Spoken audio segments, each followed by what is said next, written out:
Hello dear brothers and sisters, welcome to Sahastra IAS. આશા રાખી રહ્યો છું કે આપ સૌ બરાબરોની તૈયારી ખૂબ એટલે ખૂબ સરસ રીતે થઈ રહી હશે. આપ લોકો મન લગાવી ખુદની ક્ષમતા પર વિશ્વાસ રાખી અને હવે પોતાની તૈયારી શરૂ કરી દેશો, કારણ કે એસટીઆઈની પરીક્ષા જાહેર થઈ ગઈ છે. યસ, પરીક્ષા તો જાહેર થઈ જ ગઈ હતી, પણ એની ડેટ જે છે એ ઓફિશિયલી આવી ચૂકી છે. અને પાછળ જ એક વસ્તુ તો શ્યોર થઈ ગઈ કે હવે ક્લાસ 1-2 પણ આવી જશે.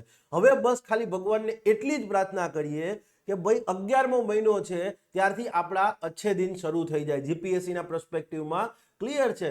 યસ, 11મા મહિના પછી ક્લિયર છે, જે કોઈ પણ વ્યક્તિ આ જીપીએસસી ના નેતૃત્વ માટે આવે, જે કોઈ પણ વ્યક્તિ જીપીએસસી ની ધુરા સંભાળે, એ ભગવાનને પ્રાર્થના કરીએ કે દાસા સાહેબ જેવા આવે. દાસા સાહેબે જે મોડેલ સેટ કર્યું છે, જે બેન્ચમાર્ક બનાવીને ગયા છે, યસ, એ મોડેલ પર એક સ્ટેપ આગળ જાય અને પોતાના નવા બેન્ચમાર્ક સેટ કરે. આમ તો ઘણા બધા બેન્ચમાર્ક વર્તમાનમાં સેટ થયા છે, પણ એના વિશે ડિસ્કશન કરવું ઉચિત નહીં રહે. ક્લિયર છે? યસ. તો let's begin the show.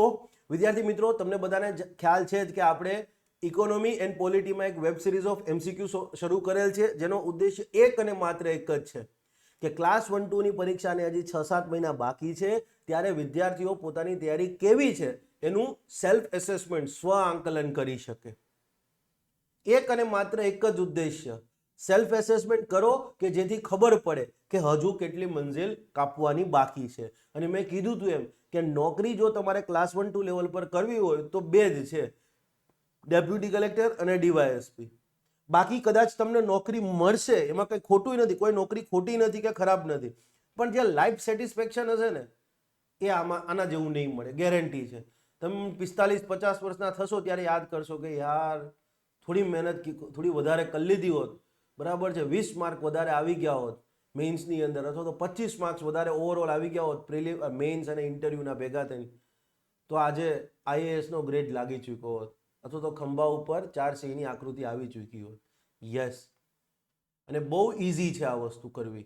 Clear છે? દરેક ક્વેશ્ચનમાં તમારો અડધો માર્ક જ ઇમ્પ્રૂવ કરવાનો છે. અડધો દરેક પેપર 1, પેપર 2 અને પેપર 3. આપણે તો ગુજરાતીના માર્ક્સ ગણાય છે, ગુજરાતી ઇંગ્લિશના પણ. તો એ બધામાં તમે સમજો કે તમારા અત્યારે 70 આવતા હોય, એ બધા પેપરની અંદર તમે 5-5, 6-6 વધારો તો શું થાય? ગુજરાતીમાં 5, અંગ્રેજીમાં 5, GS1, GS2, GS3 બધામાં 5, એસએમાં 5, 30 માર્ક્સ વધી ગયા. ઇન્ટરવ્યુમાં તમે બીજા અગેન 5 માર્ક વધેવો પ્રયત્ન કરો, 35 માર્ક્સ. મામલતદારમાંથી સીધા ડેપ્યુટી કલેક્ટર થઈ જાઓ. જે વસ્તુ તમે જિંદગીમાં 10-12 વર્ષ પછી થશો, એ વસ્તુ તમે અત્યારે સુનિશ્ચિત કરી લેશો. માટે કહી રહ્યો છું કે સમય આ જ છે. પરીક્ષા જાહેર થાય અને પછી તૈયારી શરૂ કરવી એક ક્લાસ 3 માઇન્ડસેટ છે, બરાબર છે?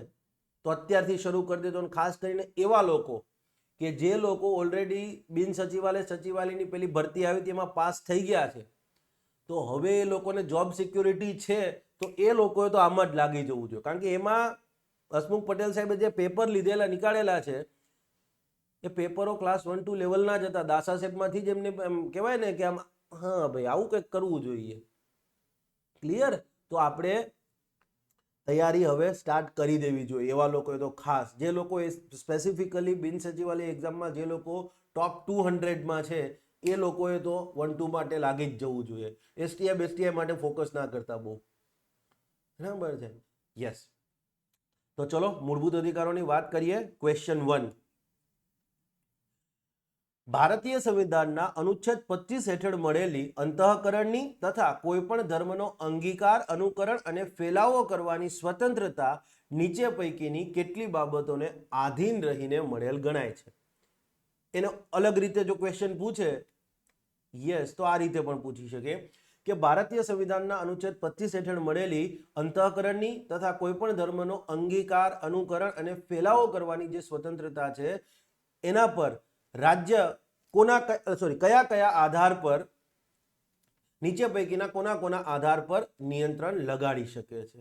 બે રીતે ક્વેશ્ચન પૂછી શકે. ઓકે, સિમ્પલ એવું પૂછે છે કે આર્ટિકલ 25 હેઠળ જે ફ્રીડમ ઓફ કોન્શિયન્સ છે, બરાબર, right to practise, profess and propagate any religion છે, આ જે અધિકાર મળ્યો છે એ કેને આધીન રહેશે, અથવા તો આ અધિકાર ઉપર રાજ્ય શેના આધાર પર નિયંત્રણ લગાડી શકે છે?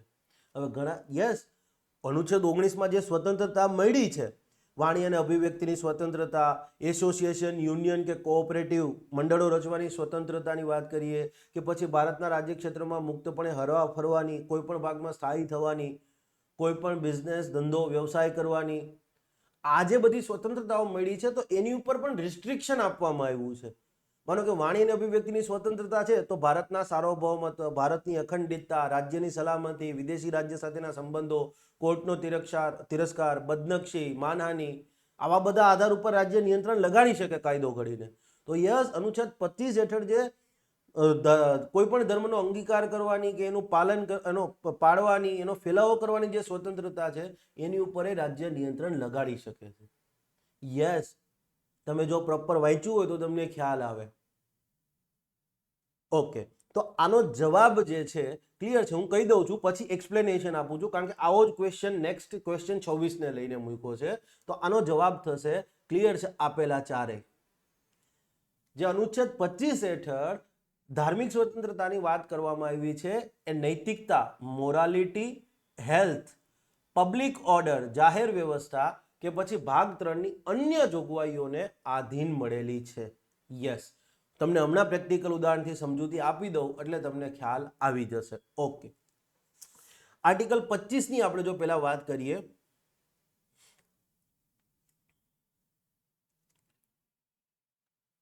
આર્ટિકલ 25 શેની વાત કરે છે? આર્ટિકલ 25 તો કે આર્ટિકલ 25 ટોક્સ અબાઉટ અંતઃકરણની સ્વતંત્રતા,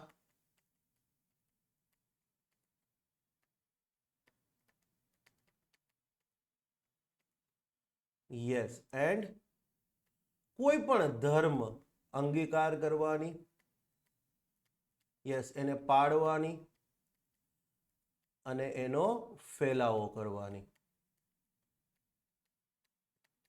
એને દુનિયાના અલગ અલગ લોકો સુધી લઈ જવાની, ભારતના અલગ અલગ લોકો સુધી લઈ જવાની. અંતઃકરણની સ્વતંત્રતા એટલે શું? તો કે વ્યક્તિ પોતાના ઈશ્વર સાથેનો સંબંધ, વ્યક્તિ પોતે કયા ઈશ્વર સાથે, પેલા તો જે પરમાત્મા છે તો કયા પરમાત્મા સાથે પોતાનો સંબંધ સ્થાપિત કરવા માંગે છે એને છૂટ છે. કોઈ માતાજીમાં માનતા હશે, માતાજીમાં કોઈ ખોડિયાર માતાજીને માનતા હશે, કોઈ બ્રહ્મણી માતાજીને માનતા હશે, કોઈ ઉમિયા માતાને માનતા હશે, કોઈ મેરડી માતાને માનતા હશે, કોઈ આશાપુરા માતાને માનતા હશે. ક્લિયર છે? અથવા તો ચલો કોઈ વ્યક્તિ ભગવાન શિવમાં માને છે તો યસ, એને એ સ્વતંત્રતા છે. કોઈ વ્યક્તિ ભગવાન વિષ્ણુને માનતા હશે, કોઈ વ્યક્તિ ભગવાન કૃષ્ણને માનતા હશે, કોઈ વ્યક્તિ ભગવાન ગણેશને માનતા હશે, કોઈ પૈગંબર સાહેબને માનતા હશે, અલ્લાહને માનતા હશે, જીસસને માનતા હશે, ગુરુ ગોવિંદસિંહજી મહારાજને માનતા હશે. ક્લિયર છે? યસ. તો કહેવાનો મિનિંગ એ છે કે વ્યક્તિને કયા ભગવાન, કયા એક સુપ્રીમ જે પાવર છે એની સાથે પોતાનું સામંજસ્ય કેળવવું છે, એની સાથે પોતાનો રિલેશન એસ્ટાબ્લિશ કરવો છે તો યસ, એને સ્વતંત્રતા છે. અને ઇવન કોઈ વ્યક્તિ એવો છે કે ભાઈ ના, બરાબર છે, મારે હું કોઈ ઈશ્વર વિશ્વરમાં માનતો નથી, તો પણ એને એ અંતઃકરણની સ્વતંત્રતા જ કહીશું કે ભાઈ એ કોઈને નથી માનવા માંગતો.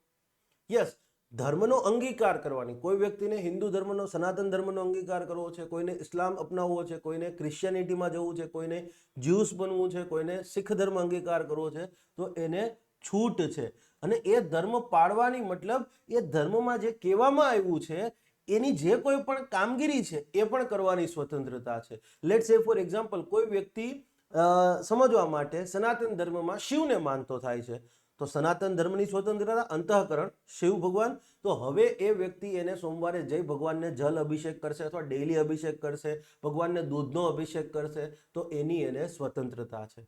કોઈ એવું, બરાબર છે, ખોટી નાટક નહીં કરે, બરાબર છે, કે ભાઈ તમે પાણી વેસ્ટ ના કરો, દૂધ ના વેસ્ટ કરવું જોઈએ. દરેક વ્યક્તિને એનો અંગીકાર કરી લીધો પછી એના જે કંઈ પણ એમ કહી શકાય કે પ્રેક્ટિસિસ છે, ક્લિયર છે, જે પૂજા કરવાની વિધિ છે, પૂજા વિધિ,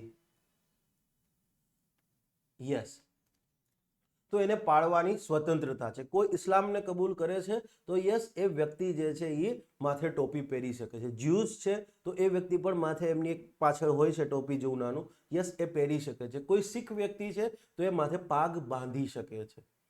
ક્લિયર છે? યસ. અને એને એ ધર્મનો ફેલાવો કરવાની પણ સ્વતંત્રતા છે. અન્યોને પણ કહેશે કે ભાઈ જો સનાતન ધર્મમાં આટલી આટલી બાબતો છે, ભગવાન કૃષ્ણ આવું આવું કહી ગયા છે, એમનો સંદેશ આ છે, ગીતામાં ભગવાને આ કીધું છે, તમે જોડાઈ જાઓ એમની સાથે. તો કોઈ ઇસ્લામ માટે કહેશે કે ઇસ્લામ મીન્સ પીસ. ક્લિયર છે? ઇસ્લામ મીન્સ ઇક્વાલિટી, સમાનતાની વાત કરે છે. તો યસ, દરેક વ્યક્તિને પોતાની ઈચ્છા મુજબનો ધર્મ અંગીકાર કરવાની, એ ધર્મમાં જે કોઈ પણ પ્રેક્ટિસિસ છે, જે કોઈ પણ ક્રિયાવિધિ કીધી છે, યસ, એનું અનુકરણ કરવાની અને એનો ફેલાવો કરવાની પણ સ્વતંત્રતા છે. ઓકે, હવે તમે એક વસ્તુ જુઓ, શીખ સમુદાય છે, યસ, શીખ સમુદાય, તો એમને પાઘ પહેરતા હોય, પાઘ. તો કોઈ પણ શીખ વ્યક્તિ છે, જો એ પાઘ પહેરતા હશે, યસ, તો એ શીખ ધર્મની, ક્લિયર છે, મૂળભૂત બાબત છે. શીખ ધર્મની મૂળભૂત બાબત છે. યસ. અને આર્ટિકલ 25 અંતર્ગત આ પાઘ પહેરવાની બાબત છે, જે શીખ ધર્મના મૂળમાં રહેલી બાબત છે, માટે ક્લિયર છે, એને પ્રોટેક્શન આપવામાં આવ્યું છે. યસ, કોઈ પણ વ્યક્તિ જે શીખ હશે અને પાઘ પહેરતા હશે, તો એને ટુ વ્હીલરમાં હેલ્મેટ પહેરવાની જરૂરિયાત રહેશે નહીં. ખ્યાલ આવ્યો? એમને ટુ વ્હીલર હેલ્મેટમાંથી મુક્તિ. ખ્યાલ આવ્યો? યસ. અને તમને એમ થતું હોય કે આ કોઈ જગ્યાએથી સાહેબ લઈને આવ્યા છે પીએચડી બુકમાંથી, ના, આ એનસીઆરટીમાં આપેલું છે. ક્લિયર છે? તો કોઈ પણ, હા, તો આ તો થઈ ધર્મને અંગીકાર કરવાની વાત, એ ધર્મની જે કંઈ પણ ક્રિયાવિધિ છે, યસ, એ કરવાની વાત છે. ક્લિયર છે? માનો કે લેટ્સ સે ફોર એક્ઝામ્પલ વૈષ્ણવ સંપ્રદાય છે, ક્લિયર છે, તો એ માથે કુમકુમનું તિલક કરતા હોય છે. સ્વામિનારાયણ સંપ્રદાય છે, એ ચંદનનું તિલક કરતા હશે, અંદર જે છે એ લાલ કંકુનો ચાંદલો કરતા હશે. તો એને સ્વતંત્રતા છે, કોઈ વ્યક્તિ ના પાડી શકશે નહીં. આમ તો એ પંથ ગણાશે, પણ યસ, જો એના માટે અંતઃકરણમાં સ્વામિનારાયણ ભગવાન છે, વૈષ્ણવ માટે અંતઃકરણની અંદર શ્રીનાથજી બાવા છે અથવા ભગવાન કૃષ્ણ છે, તો યસ, એ વૈષ્ણવ પંથમાં અથવા સ્વામિનારાયણ પંથમાં જે ક્રિયાવિધિ કીધી છે એનું અનુકરણ કરવાની પણ એને સ્વતંત્રતા છે, કે ઇવન એને ફેલાવો કરવાની એ સ્વતંત્રતા છે. ક્લિયર છે? તો આ વસ્તુ તમે યાદ રાખજો. હવે લેટ્સ સે ફોર એક્ઝામ્પલ, મેં કીધું પણ આ સ્વતંત્રતા આધીન છે નિયંત્રણ. આ જે અનુચ્છેદ 25ની સ્વતંત્રતા છે, એની ઉપર 4 બાબતો નિયંત્રણ અથવા 4 બાબતોને આધીન રહેશે. પહેલી, નૈતિકતા. ઓકે. બીજું છે જાહેર આરોગ્ય, જાહેર વ્યવસ્થા. ત્રીજું છે આરોગ્ય.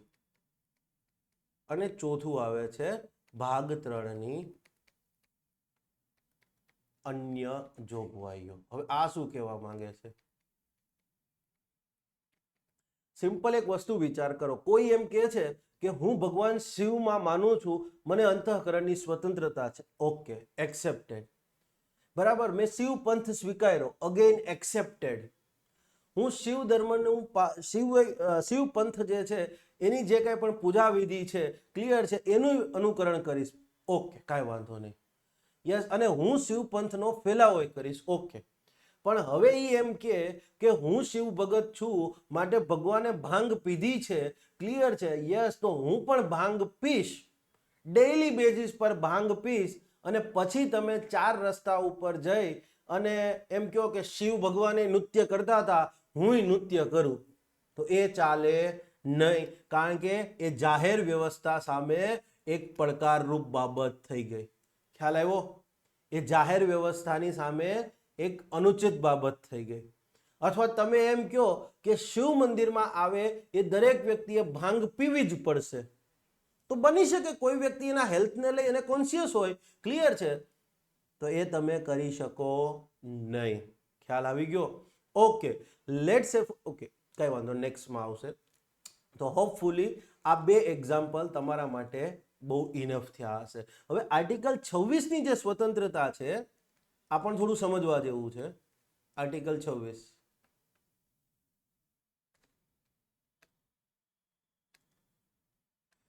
આર્ટિકલ 26 જે છે એ એવું કહે છે ધાર્મિક બાબતોનો વહીવટ કરવાની ધર્મ અનુસાર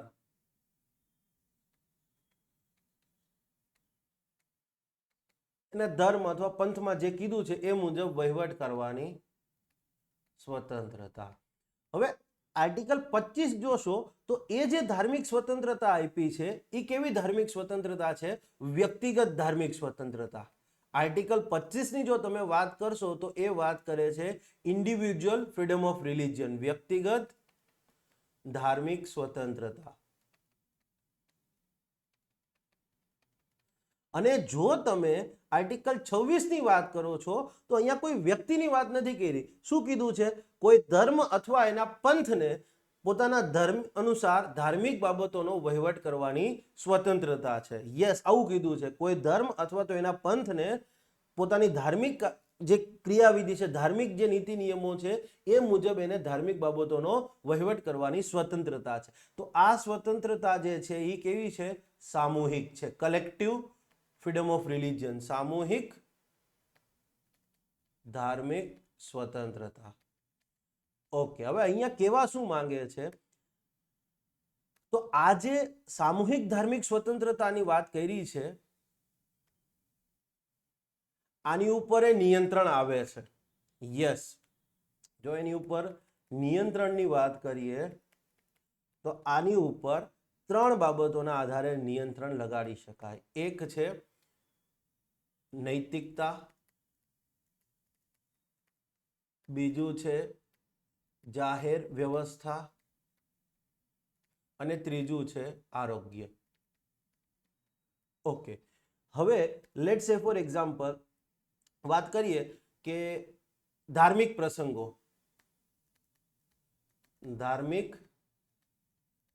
કોઈ પણ હોય, બરાબર છે. લેટ્સ સે ફોર એક્ઝામ્પલ શોભાયાત્રા નીકળવામાં આવે, ઉદાહરણ તરીકે કે મોહરમ વખતે જે નીકળે છે, બરાબર છે, આખા એના માટે એકદમ શબ્દ મને ખ્યાલ નથી, લગભગ એમનું જુલુસ નીકળે છે, વોટેવર, ટૂંકમાં ભગવાનની કંઈક વસ્તુ નીકળે છે. ઓકે, તો હવે ધાર્મિક શોભાયાત્રા નીકાળીએ, ક્લિયર છે, રામનવમીના દિવસે અથવા તો let's say for example Navratri, clear છે, અગેન ધાર્મિક ઉત્સવ થયું. Let's say for example Muharram, તાજિયા, again ધાર્મિક ઉત્સવની વાત થઈ. તો હવે આ સિવાયમાં આ 3 કેસમાં તમે જુઓ કોઈ પણ કાર્યક્રમ થાય, જાહેર કાર્યક્રમ, માનો કે આ જાહેર કાર્યક્રમ જ થયો ને એક પ્રકારનો જાહેર કાર્યક્રમ, તો એમાં પરવાનગી લેવી પડે અગાઉથી. કેમ? અગાઉથી પરવાનગી. કેમ? તો કે આજે લેટ્સ સે ફોર એક્ઝામ્પલ કોઈ વ્યક્તિ છે એ ભગવાન રામમાં માને છે અથવા સનાતની વ્યક્તિ છે ભગવાન રામમાં માને છે, તો ભગવાન રામની જે રામનવમી હશે, ભગવાન રામનો જે જન્મોત્સવ છે એના ભાગરૂપે લેટ્સ સે ફોર એક્ઝામ્પલ શોભાયાત્રા નીકાળે છે. સૌરાષ્ટ્રમાં માટે એના માટે શબ્દ છે રવેડી, બરાબર. કદાચ જે સૌરાષ્ટ્રના જુનાગઢ, રાજકોટ, અમરેલી સાઈડના હશે એ લોકોને ખ્યાલ હશે. ઓકે, ગામડામાં તો ચાલી જાય, પણ સિટી વિસ્તારમાં જો તમારે આવું કંઈ કરવું હોય, ક્લિયર છે, યસ, તો તમે અગાઉથી પરવાનગી લેવી પડે. કેમ કે લેટ્સ સે ફોર એક્ઝામ્પલ તમે શોભાયાત્રા નીકાળી, ઓકે, અને એ શોભાયાત્રામાં બની શકે કે કાલ સવારે કોઈ એવો અનિચ્છનીય બનાવ બન્યો તો યસ, તો શોભાયાત્રા નીકાળો ત્યારે યાદ રાખવાનું છે કે ભાઈ ખોટા કાંઈ એવા બીજા, બરાબર, દેખાડા કરવાના નથી કે જેનાથી જાહેર વ્યવસ્થા સામે જોખમ ઊભું થાય, તલવારો લઈ લઈને નીકળી પડે, બરાબર છે. હા, જોયું છે આપણે હમણાં થોડાક દિવસ પહેલા કોઈક ધાર્મિક ઉત્સવમાં રિવોલ્વર બતાવવામાં આવી હતી, તો એ ઉચિત નથી. ધાર્મિક સ્વતંત્રતા છે, આપણે ધાર્મિક બાબતોનો વહીવટ કરવાની સ્વતંત્રતા છે, ભગવાનની શોભાયાત્રા નીકાળી શકાય, કાંઈ ખોટું નથી, બરાબર છે. પણ એ શોભાયાત્રામાં પછી તલવારો નીકાળવી, બરાબર છે, યસ, અથવા તો let's say for example A pistol બતાવવી, તો એ ઉચિત નથી. એ ધાર્મિક સ્વતંત્રતાની જે વાત અનુચ્છેદ 26માં કરવામાં આવી એનાથી વિપરીત છે. લેટ સે ફોર એક્ઝામ્પલ, ક્લિયર છે, કોઈ પેલું ના વિચારતા, જસ્ટ ખાલી હું સમજાવવા માટે કરી રહ્યો છું. માનો કે લેટ સે ફોર એક્ઝામ્પલ આપણને ખબર છે, ન્યૂઝ તમે વાંચતા હશો તો દાઉદી બોરા સમાજ જે છે, બરાબર છે, યસ, એમાં એક ફિમેલ જેનિટલ મ્યુટિલેશનની એક વસ્તુ સાંભળી હશે તમે, કે મહિલા છે એના જે જેનિટલ્સ છે, બરાબર છે, એ જગ્યા એ કાપ મૂકી દેવામાં આવે, કટ મૂકી દેવામાં આવે. કેમ કે એ પ્રકારની પછી એમને, બરાબર છે, વિકાર કે એવું કંઈ ન ઉદ્ભવે. આવું એ લોકોનું માનવું છે, મારું નથી માનવું. આ ન્યૂઝપેપર વાંચતા હશો, તમે સાંભળ્યું હશે, બરાબર છે. દાઉદી બોહરા કમ્યુનિટી છે, યસ, એમાં ફિમેલ મ્યુટિલેશન, ક્લિયર છે, કે જે એક પ્રકારનું સેક્સ્યુઅલ ડિઝાયર્સ છે એ આગળ જતા ન આવે. પ્લીઝ બેનો, મને ખબર છે પણ મારે તમને સમજાવવું છે. અહીંયા કોઈ મારા ઘરમાં મા બેન છે, પણ આ તમને સમજાવવું છે ને, આ ઓલરેડી કેસની મેટર છે. ઘણા બધા મહિલા સંગઠનો, બરાબર છે, આ પ્રેક્ટિસ ઉપર પ્રતિબંધ મૂકવાની વાત કરે છે, કે વુમન્સ એસોસિએશન છે, ઘણા બધા પ્રતિબંધ મૂકવાની વાત કરી છે.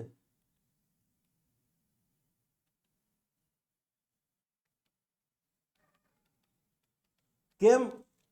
તો કે ભાઈ ચલો, દાઉદી બોરા કમ્યુનિટી છે, ધાર્મિક બાબતોનો વહીવટ કરવાની સ્વતંત્રતા છે, તો યસ, પણ ક્યાંય ધર્મમાં આવું તો નથી કીધું. ક્લિયર છે? કોઈ રિલિજિયસ ટેક્સચર, રિલિજિયસ ટેક્સ્ટ જુઓ, એમાં ક્યાંય આવું નથી લખ્યું.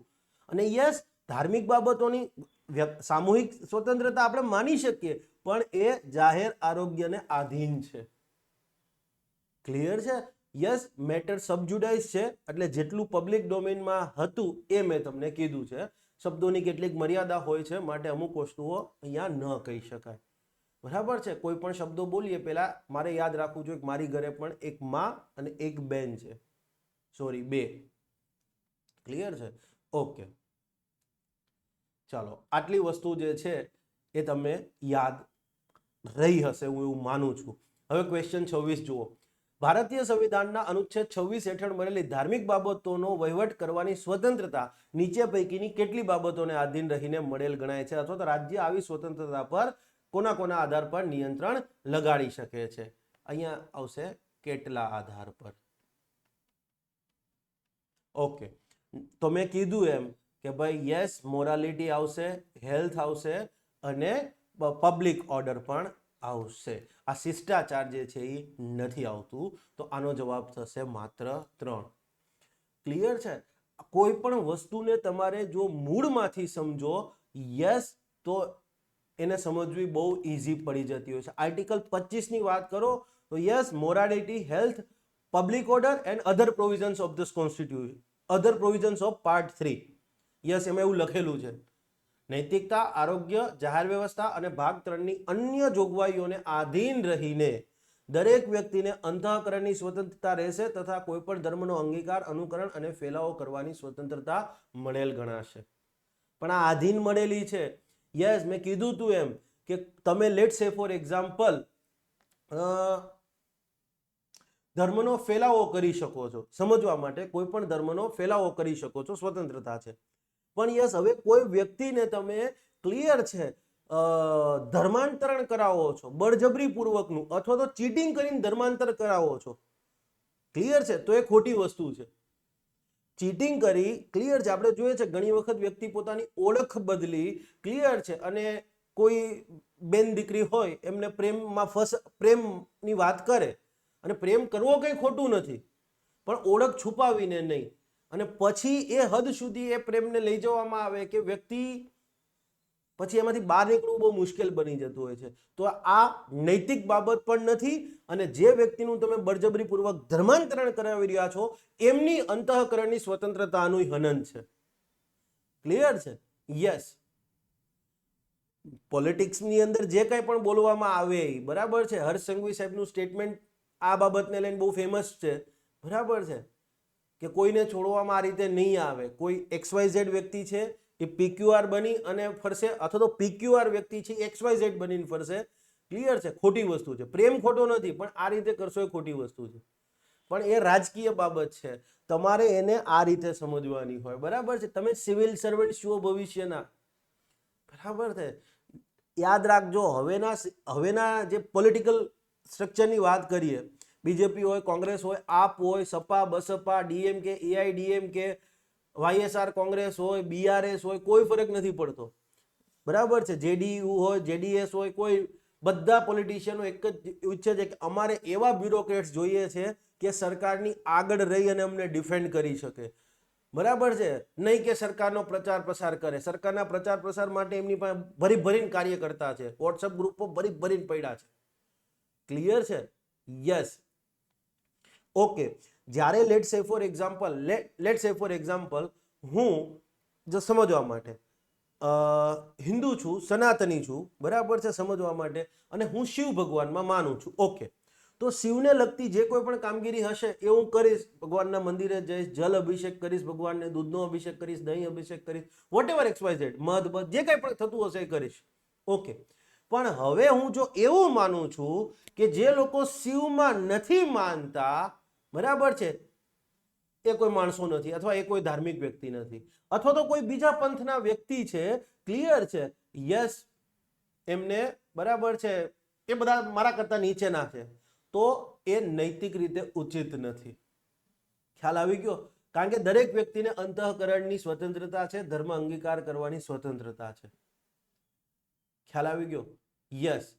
આજે આપણે જોઈએ છે કે ઘણા ખરા સંતો છે, સંતો સમાજને સાચો માર્ગ આપે છે, પણ એ લોકો બફાટ વાણી વિલાસ કરી રહ્યા છે. તમને ખ્યાલ આવી જ ગયો હશે, મારે કોઈનું નામ બોલવાની જરૂર નથી, બરાબર છે. યસ. પણ કહેવાનો મિનિંગ એ છે કે ભાઈ આવું ન કરવું જોઈએ, બરાબર. હમણાં બહુ ફેમસ થોડાક ટાઈમ પહેલા એક સંત હતા, બરાબર, આણંદ રિજિયનમાંથી જ આવતા હતા. એમને ભગવાન શિવને લઈ અને આપત્તિજનક વાત કરેલી હતી. અથવા તો એક બહુ ફેમસ કથાકાર છે, યસ, એમને લેટ સે ફોર એક્ઝામ્પલ આ જે પંથની વાત કરું છું એ પંથના ભગવાનને લઈ અને આપત્તિજનક વાત કરેલી હતી. ખ્યાલ આવી ગયો? યસ. અથવા તો સંતો છે, બરાબર છે, યસ, ઘણી વખત કોઈ જાતિ સૂચક શબ્દોનો પ્રયોગ કરે છે. ભાઈ, અંતઃકરણની સ્વતંત્રતા છે, ધર્મનો ફેલાવો કરવાની સ્વતંત્રતા છે, તમે કથાઓ કરો, સભાઓ કરો, કાંઈ વાંધો નહીં, પણ કોઈ પણ વ્યક્તિ વિશે, સમુદાય વિશે કાંઈ ના બોલી શકો. મહિલાઓ વિશે તમે આપત્તિજનક ટિપ્પણી કરો છો, તો એ અંતઃકરણની સ્વતંત્રતા છે, ધર્મની સ્વતંત્રતા છે, પણ એ નૈતિક દ્રષ્ટિએ પણ યોગ્ય નથી. મહિલાઓને પણ આ દેશના બંધારણે ભાગ 3 હેઠળ મૂળભૂત અધિકાર આપ્યા જ છે. ક્લિયર છે? ઓકે. આ બધું જીપીએસસી વાળા માટે છે, બરાબર છે, ક્લાસ 3 વાળા માટે નથી ભાઈ આ. ઓકે. જો તમને આ કન્ટેન્ટ સારું લાગ્યું હોય તો આવું કન્ટેન્ટ જો તમે બીજું જોવા માંગતા હોય, ક્લિયર છે, તો અત્યારે, બરાબર છે, સહસ્ત્ર આઈએએસની આપણી જે એપ્લિકેશન છે એની અંદર પોલિટી અને ઇકોનોમી છે, ક્લિયર છે, એ બંનેના તમામ લેક્ચર્સ જે છે એ ઓપન કરી દેવામાં આવ્યા છે. પોલિટી અને ઇકોનોમીના તમામ લેક્ચર્સ જે છે એ હાલ ઓપન છે. જો પોલિટીની વાત કરું તો એની અંદર 180 કલાકનું કન્ટેન્ટ છે, અને ઇકોનોમીની વાત કરું તો 65 કલાક જેટલું કન્ટેન્ટ છે. યસ, ઇકોનોમીમાં 84 વિડીયો છે અને પોલિટીમાં 190 વિડીયો છે. યસ. 25 સપ્ટેમ્બરથી લઈ અને 4 ઓક્ટોબર સુધી, 25 સપ્ટેમ્બરથી લઈ અને 4 ઓક્ટોબર સુધી, ક્લિયર છે. યસ, તમારા લોકોએ સહસ્ત્ર આઈએએસની એપ ડાઉનલોડ કરી, જે જોવું હોય બધું છૂટ છે. તમને એમ લાગતું હોય કે આ ટોપિક મને સારો આવડે છે, એ ટોપિક જઈને પહેલા તો કોર્સમાં જોજો. ક્લિયર છે? વિનમ્રતા સાથે કહીશ કે મનનો વેમ દૂર થઈ જશે. યસ, બહુ વિનમ્રતા સાથે કહેવા માંગુ છું. યસ, એક્સ્ટ્રીમલી તમને કંઈક નવું મળશે, કંઈક યુનિક મળશે. તમારી જે વિચારવાની ક્ષમતા હશે ને એને ડેવલપ કરે એ પ્રકારનું જ કન્ટેન્ટ મેં ખુદે ડેવલપ કર્યું છે. ક્લિયર છે? યસ. તો ચાલો, ક્વેશ્ચન 2. ભારતીય સંવિધાનમાં ઉલ્લેખ થયો છે તેવી નીચે પૈકીની કઈ રીતને માત્ર અદાલતો કે પછી ટ્રિબ્યુનલોને જ ઇસ્યુ કરી શકાય છે. અલગ અલગ રીટ્સનો ખ્યાલ તો આપને છે જ, ક્લિયર છે. તો એવું કીધું છે કઈ રીટ એવી છે કે જે માત્ર કોર્ટ છે એમને અથવા તો જે જ્યુડિશિયલ ટ્રિબ્યુનલ છે, ક્લિયર છે, એમને જ ઇસ્યુ કરી શકાય છે. એ બંદી પ્રત્યક્ષીકરણ, બી અધિકાર પૃચ્છા, સી ઉત્પ્રેક્ષણ કે ડી પ્રતિષેધ. હવે આપને ખબર છે હબીસ કોર્પસ તો આવશે નહીં, કારણ કે બંદી પ્રત્યક્ષીકરણ તો યસ જાહેર ઓથોરિટીને ઇસ્યુ કરી શકાય પ્લસ ખાનગી વ્યક્તિને ઇસ્યુ કરી શકાય. લેટ્સ સે ફોર એક્ઝામ્પલ કે કોઈ જસ્ટ ઉદાહરણ આપી રહ્યો છું, ભગવાન ના કરે કોઈનો આવો કેસ થાય, કે લેટ્સ સે ફોર એક્ઝામ્પલ કોઈ બે વ્યક્તિના મેરેજ થાય છે, પતિ પત્ની છે. હવે માનો કે પતિના ઘરેથી માનો કે પત્નીને ત્રાસ આપવામાં આવતો હોય, જસ્ટ ખાલી એક્ઝામ્પલ કલ્પના કરજો, ફર્ઝ કરવાની વાત કરું છું, ત્રાસ આપવામાં આવતો હોય, માવતર આવવા ન દેવા માંગતા હોય, બરાબર છે. પછી કોઈક વખત એવું ખ્યાલ પડે છે દીકરીના માતા પિતાને કે યસ અહીંયા તો દીકરી હેરાન થાય છે, દીકરીની સાથે બહુ યાતના થઈ રહી છે, બરાબર, ઘરે આવવા નથી દેતો, અથવા તો માનો કે મળવા ન દે દીકરીને. તો આવા સમયે દીકરીના પિતા છે એ હબીસ કોર્પસ છે એ કોર્ટમાં માંગી શકે છે કે ભાઈ મારી દીકરીને એના ઇનલોઝ દ્વારા, સાસુ સસરા સાસરી પક્ષ દ્વારા ત્રાસ આપવામાં આવે છે, ઘરે નથી આવવા દેવામાં આવતા, અમને 2 વર્ષથી મળવા નથી દીધા, એમને કયો હાજર કરે. તો હબીસ કોર્પસની આ વાત છે. હબીસ કોર્પસને લઈ અને એક બહુ ફેમસ પિક્ચર છે, બરાબર છે, મારા માટે તો ઇન્સ્પાયરિંગ છે.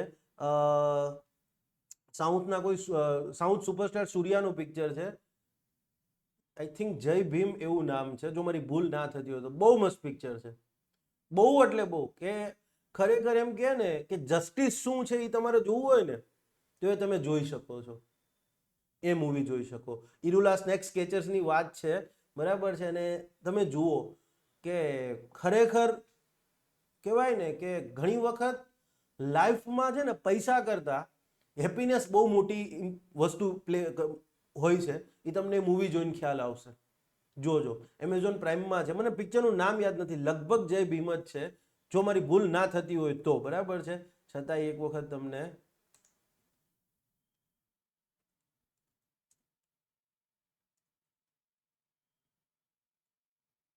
હા જય ભીમ જ નામ છે, મને કીધું કારણ કે બહુ સરસ મૂવી છે. ઓકે, સેકન્ડ છે તો હબીસ કોર્પસ તો આવશે નહીં, એ તો ખાનગી વ્યક્તિ નહીં થઈ શકે, જાહેર ઓથોરિટી નહીં થઈ. અધિકાર પૃચ્છા, ક્વો વોરંટો. હવે અધિકાર પૃચ્છાની રીત છે એ આપને ખબર છે કે સંવિધાન કે કાયદા હેઠળનું કોઈ કાયમી પદ છે, ક્લિયર છે, એના કેસમાં જ ઇસ્યુ કરી શકાય. ક્લિયર છે. તમે મંત્રીઓને ના કહી શકો, માનો કે લેટ્સ સે ફોર એક્ઝામ્પલ કોઈ પબ્લિક પ્લેસ, પબ્લિક ઓથોરિટી ઉપર કોઈ વ્યક્તિ આવી ગયો હોય અને પછી ખબર પડે કે આ વ્યક્તિએ ખરેખર આ પદ પર આવવા માટે જે લાયકાત હોવી જોઈએ એ વ્યક્તિની લાયકાત નથી, તો તમે કો વોરંટો ઇસ્યુ કરાવી શકો. લેટ્સ સે ફોર એક્ઝામ્પલ તાજેતરમાં હમણાં પૂજા ખેડકરનો કેસ છે, બરાબર છે. હવે માનો કે એવી કોઈ વ્યક્તિ હોય ખોટું સર્ટિફિકેટ ઇસ્યુ કરી અને માનો કે એ સર્વિસમાં આવ્યા હોય, બરાબર છે, તો એ યસ કેટેગરીનો લાભ લીધો હતો ને એમને ખોટી રીતે, યસ આવું કહે છે, પબ્લિક ડોમેનમાં વાત છે, હું નથી કહેતો, બરાબર છે, યસ. અથવા તો લેટ્સ સે ફોર એક્ઝામ્પલ આપને ખબર છે કે પીએસઆઈ અથવા પીઆઈમાં 5 કિલોમીટર રનિંગ કરવાની હોય, અને આવો કેસ ગુજરાતમાં બકાયદા બની ગયો છે એક, બરાબર છે, કોઈનું નામ લેવા નહીં માંગતો હું. તો હવે માનો કે કોઈ વ્યક્તિ તમને ખબર હોય કે ભાઈ આ વ્યક્તિ તો 5 કિલોમીટર દોડવા આવ્યો જ નથી અને સીધે સીધો મેન્સમાં બેસી ગયો છે, પીઆઈ મેન્સમાં, તો ત્યારે આવા સમયે એની સામે કો વોરંટો ઇસ્યુ કરી શકાય, પણ આ તો નહીં આવે. ઉત્પ્રેક્ષણ અને પ્રતિષેધ, સર્શ્યોરરી અને પ્રોહિબિશન, આ બંને રીટમાં છોકરાઓ બહુ કન્ફ્યુઝ થતા હોય છે. તો એના માટેનું એક સિમ્પલ ફોર્મ્યુલા છે, આ તમારી સામે છે. કોઈ પણ રોગની વાત કરીએ, માનો કે કોરોનાની વાત કરીએ અથવા કેન્સરની વાત કરીએ, ડાયાબિટીસની વાત કરીએ, તો એના માટે કહેવામાં આવે છે કે prevention is better than cure. Prevention એટલે અટકાવવું અને ક્યોર એટલે સારવાર. અહીંયા આપણે જે વાત કરીએ છીએ એમાં અટકાવવું. હવે કોરોના થાય અને પછી એની ટ્રીટમેન્ટ લેવા જાઓ એ સારું કે પછી કોરોના થાય નહીં એવા પગલાં લ્યો એ સારું? ઓબ્વિયસલી તમે માસ્ક પહેરતા રહ્યો, હાથ વ્યવસ્થિત રીતે ધોતા રહ્યો, બહાર ઓછા નીકળો તો કોરોના થશે જ નહીં. પણ એકવાર કોરોના થઈ ગયો પછી શું થાય ની નક્કી નહીં, રેમડેસિવિર લેવા પડે, બરાબર છે, અને પછી કાંઈ ઘટતું પછી તો ઘણી વખત માણસ બચે પણ નહીં. તો prevention is better than cure. Cancer છે, ડાયાબિટીસ છે, જે લાઇફસ્ટાઇલ રિલેટેડ ડિઝીઝ છે, યસ, તો એને તમે અટકાવી શકો, બરાબર છે, એ વધારે સારી વસ્તુ છે. એનો ઈલાજ પછી બહુ મુશ્કેલ થઈ જાય છે. ડાયાબિટીસનો કોઈ ઈલાજ છે નથી, તો prevention is better than cure એ સેમ એનાલોજી છે, સેમ એક્ઝામ્પલ છે, એ અહીંયા લાગુ થાય છે. પ્રોહિબિશન વર્સિસ સર્શ્યોરરી રીટ્સમાં કઈ રીતે કહે છે કે પ્રોહિબિશન પ્રતિષેધ આ શું કહે છે કે સિમ્પલી કોઈ પણ કોર્ટ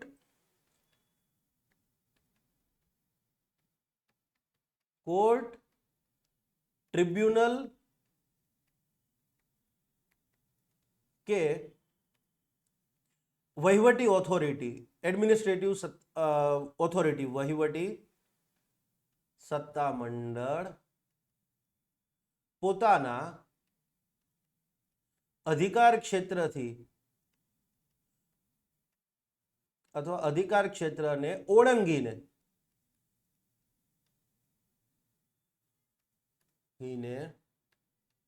કોઈ સુનાવણી કરતું હોય ત્યારે પ્રોહિબિશન રીટ્સ ઇસ્યુ થાય છે.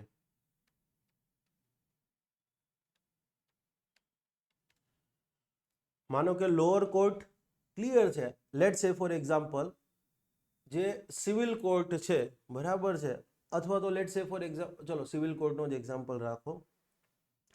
હવે સિવિલ કોર્ટ છે એની અંદર મેટર આવે પણ માનો કે બહુ મોટું ફાઇનાન્શિયલ ફ્રોડ છે કે લાગે છે કે ભાઈ એ સિવિલ કોર્ટને એક લિમિટ હોય પાવરની કે એનાથી ઉપરનો કેસ એ હેન્ડલ ન કરી શકે અને માનો કે કોઈ સિવિલ કોર્ટ જે છે આવો કેસની સુનાવણી શરૂ કરે ત્યારે જે હાયર ઓથોરિટી છે હાઈકોર્ટ છે ક્લિયર છે એ આવી રીટ્સ ઇસ્યુ કરે અથવા તો હાઈકોર્ટ પણ પોતાની જ્યુરિસ્ડિક્શનથી ઓળંગી લેટ સે ફોર એક્ઝામ્પલ આપણને ખબર છે કે બે રાજ્યો વચ્ચેનો કોઈ વિવાદ હોય ક્લિયર છે તો એ સુપ્રીમ કોર્ટના મૂળભૂત અધિકાર ક્ષેત્રમાં આવે છે પણ હવે કોઈ રાજ્યની હાઈકોર્ટ બે રાજ્ય વચ્ચેના વિવાદને ક્લિયર છે સુનાવણી કરવાનું સ્ટાર્ટ કરે.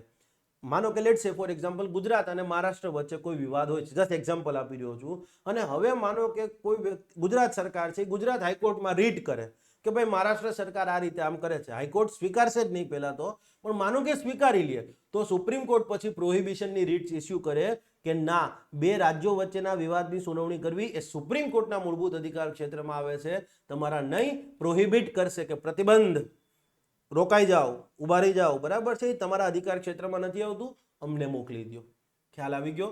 તો ધેટ ઇઝ અ પ્રોહિબિશન. પણ તમે જુઓ એ કોર્ટને પણ ઇસ્યુ થાય છે, યસ કોઈ ટ્રિબ્યુનલને પણ ઇસ્યુ થઈ શકે છે કે પછી વહીવટી સત્તા મંડળ એડમિનિસ્ટ્રેટિવ ઓથોરિટી છે એને પણ ઇસ્યુ થઈ શકે છે. જ્યારે સર્શ્યોરરી રીટ્સ છે એ તો પ્રોપર કોઈ કોર્ટ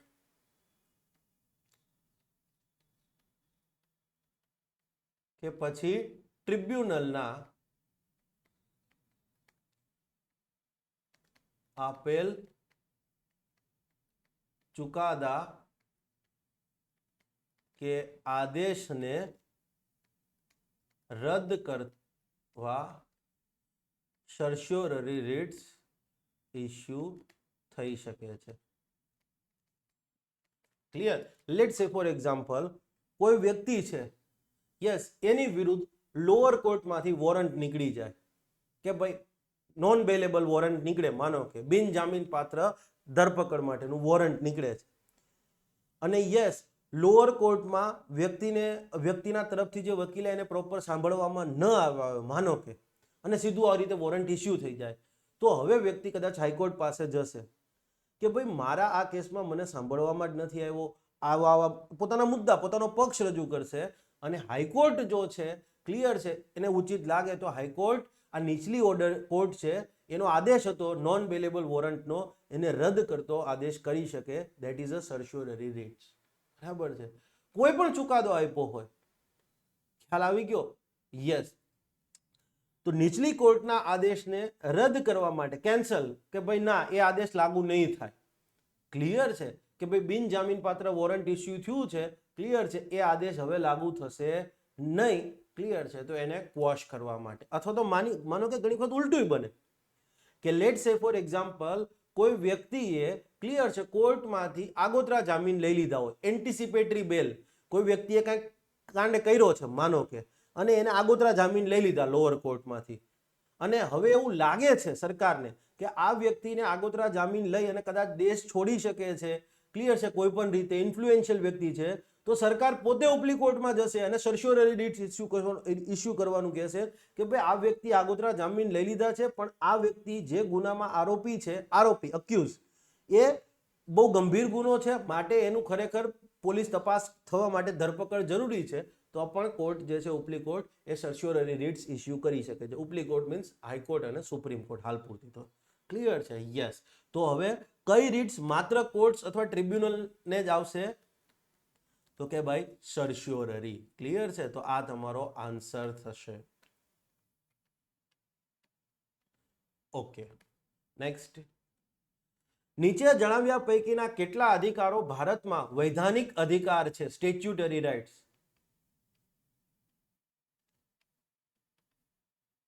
ઓકે, મહિલાઓને જો વૈધાનિક અધિકાર કીધું છે મતલબ કાયદા હેઠળ મળેલો હોય, કોઈ કાયદા હેઠળ મળેલ હોય.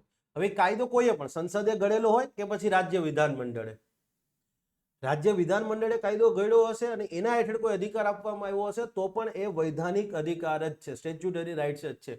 મહિલાઓને ઘરેલું હિંસા સામે રક્ષણનો અધિકાર. Yes, domestic violence act 2005. Yes, તો મહિલાઓને ઘરેલું હિંસા સામે, ડોમેસ્ટિક વાયોલન્સ સામે રક્ષણ મેળવવાનો અધિકાર છે.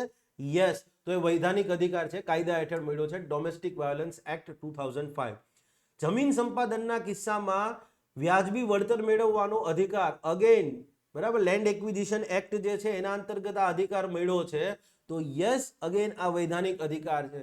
ખાદ્ય સુરક્ષાનો અધિકાર નેશનલ ફૂડ સિક્યુરિટી એક્ટ હેઠળ આપવામાં આવ્યો છે. રાષ્ટ્રીય ખાદ્ય સુરક્ષા કાયદો અધિનિયમ 2012. યસ, તો અગેન આ વૈધાનિક અધિકાર છે. સમયસર જાહેર સેવા મેળવવાનો અધિકાર, પબ્લિક સર્વિસ ડિલિવરી એક્ટ, બરાબર છે. જીપીએસસી એક ક્વેશ્ચન બી પૂછેલો હતો આનો, અને આ તમારા મીન્સના પબેડના અંદર આવે છે વાત. ક્લિયર? તો આ પણ તમારો વૈધાનિક અધિકાર જ છે. જાહેર સેવા, સમયસર જાહેર સેવા એટલે શું? લેટ્સ સે ફોર એક્ઝામ્પલ તમે ખેતીનું કામ કરતા હોય, હવે તમે બિન ખેતી કરાવો છો જમીનને, તો એ બિન ખેતી સરકાર જ કરી શકે, તો that is a public service, જાહેર સેવા. તો આ જાહેર સેવા બિન ખેતીની કામગીરી એક ટાઈમ લિમિટમાં પૂરી થઈ જવી જોઈએ. વ્યક્તિની જમીન જે બિન ખેતી થઈ જવી જોઈએ એક ટાઈમ લિમિટની અંદર, સમયસર. લેટ્સ સે ફોર એક્ઝામ્પલ તમે રેશન કાર્ડ કાઢવા માટે અરજી કરાવો છો, તો એ રેશન કાર્ડ તમને સરકારે નક્કી કર્યા, માનો કે 14 દિવસ કે 30 દિવસની અંદર મળી જ જવું જોઈએ. ખ્યાલ આવી ગયો?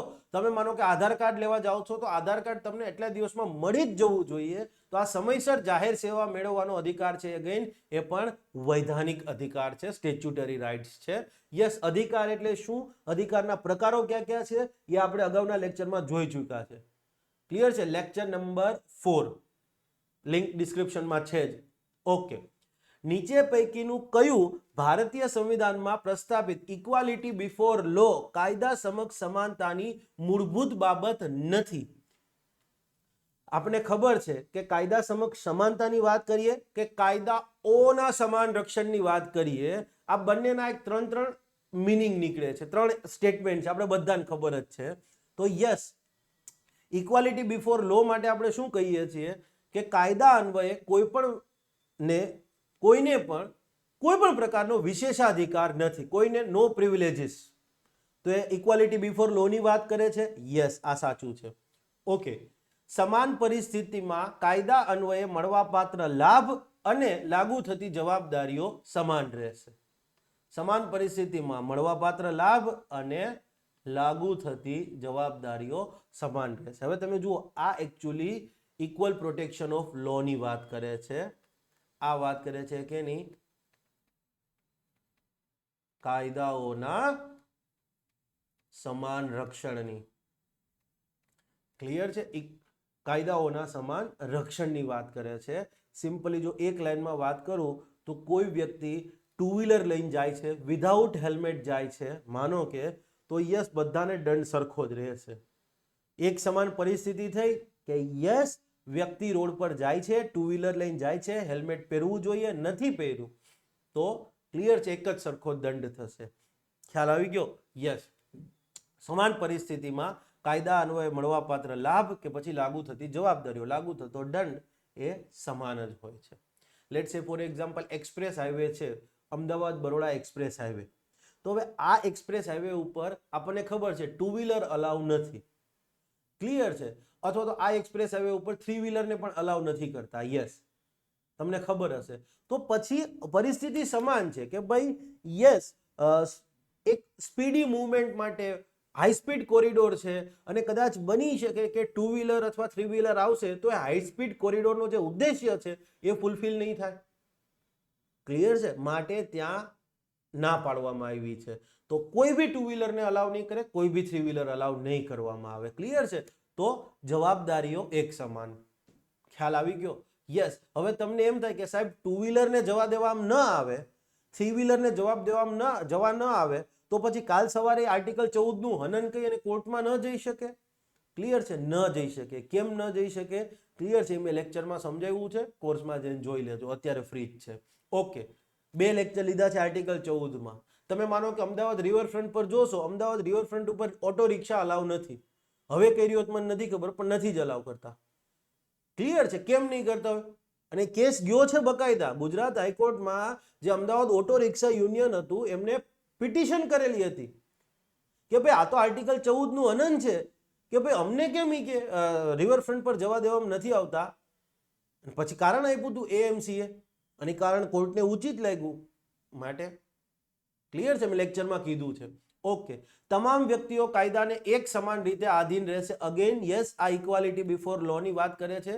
કોઈ પણ વ્યક્તિ કાયદાથી ઉપર નથી, કાયદો સર્વોપરી છે. અગેન એ ઇક્વાલિટી બિફોર લો ની વાત કરે છે. તો તમારો આન્સર થશે બી, કારણ કે આ વાત છે કાયદાઓના સમાન રક્ષણની વાત કરે છે.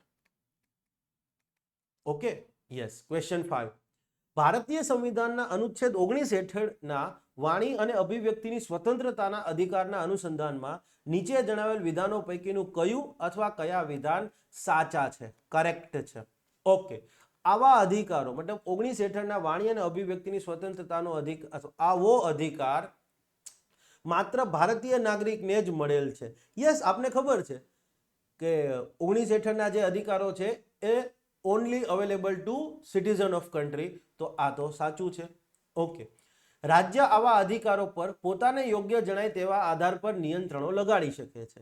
હે, આપણે ખબર છે વાણી અને અભિવ્યક્તિની સ્વતંત્રતા પર રાજ્ય નિયંત્રણ લગાડી શકે, કાયદો ઘડીને જ નિયંત્રણ લગાડી શકે, પણ આધાર પોતાને યોગ્ય જણાય તેવા આધાર, આ ખોટું છે. 19(2) માં ઉલ્લેખિત છે હોય તેવા આધાર પર જ, ક્લિયર છે. 19(2) માં જે ઉલ્લેખ કર્યો છે, sovereignty and integrity of India, friendly relation with the foreign state, security of state, incitement of offence, defamation, contempt of court, આ બધી વસ્તુ આધાર છે ને. Yes, decency, morality, yes. તો આવા આધાર ઉપર નિયંત્રણ લગાડી શકાય, પણ યસ, રાજ્ય પોતાને યોગ્ય લાગે એવા આધાર પર નિયંત્રણ લગાડી શકે નહીં, માટે આ ખોટું છે. ટીક કરી લ્યો.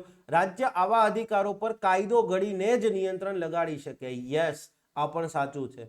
વાણી અને અભિવ્યક્તિની સ્વતંત્રતા પર નિયંત્રણ લગાડવું હોય કે આર્ટિકલ 19 માં આપેલા કોઈ પણ અધિકાર પર નિયંત્રણ લગાડવું હોય, સરકાર લગાડી શકે, પણ કાયદો ઘડવો પડે, નિયમ બનાવી નિયંત્રણ ચાલે નહીં. તો આનો જવાબ થશે ઓપ્શન સી. નેક્સ્ટ ક્વેશ્ચન, ભારતીય સંવિધાનના અનુચ્છેદ 20 અન્વયે વ્યક્તિને બેવડી સજાઓ સામે મળેલ રક્ષણના સંબંધમાં નીચે જણાવેલ વિધાન પૈકીનું કયું અથવા કયા વિધાન સાચા છે? ઓકે, ન્યાયિક કોર્ટમાં દોષારોપણ મતલબ અક્યુઝેશન, મુકદ્દમો એટલે પ્રોસિક્યુશન અને સજા સેન્ટેન્સ. ન્યાયિક કોર્ટમાં દોષારોપણ, મુકદ્દમો અને સજા થઈ ચૂકી હોય તેવા ગુનાઓમાં જ આવું રક્ષણ મળે છે. પહેલા તો આર્ટિકલ 20 વિશે આપને ખબર હોવી જોઈએ કે વ્યક્તિએ, ક્લિયર છે, કોઈ કૃત્ય કર્યું હોય એની અપરાધ હોય એ બદલ એને સજા થઈ ગઈ હોય તો હવે એને ફરીથી એ જ ગુના બદલ સજા કરી, એ જ અપરાધ બદલ સજા કરી શકાય નહીં, આવું લખ્યું છે. પણ સિમ્પલી આટલી વસ્તુ નથી. એમાં એવું પણ કહેવામાં આવ્યું છે કે વ્યક્તિએ લેટ્સ સે ફોર એક્ઝામ્પલ કોઈને કિડનેપ કર્યા હોય, કિડપેન નહીં, કિડનેપ,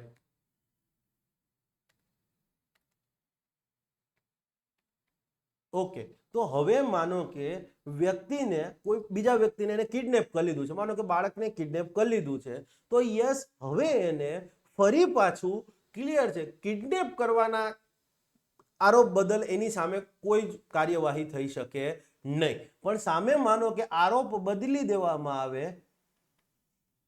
કિડનેપ કરવાનું કાવતરું, તો હવે અહીંયા આરોપ બદલાઈ ગયો છે.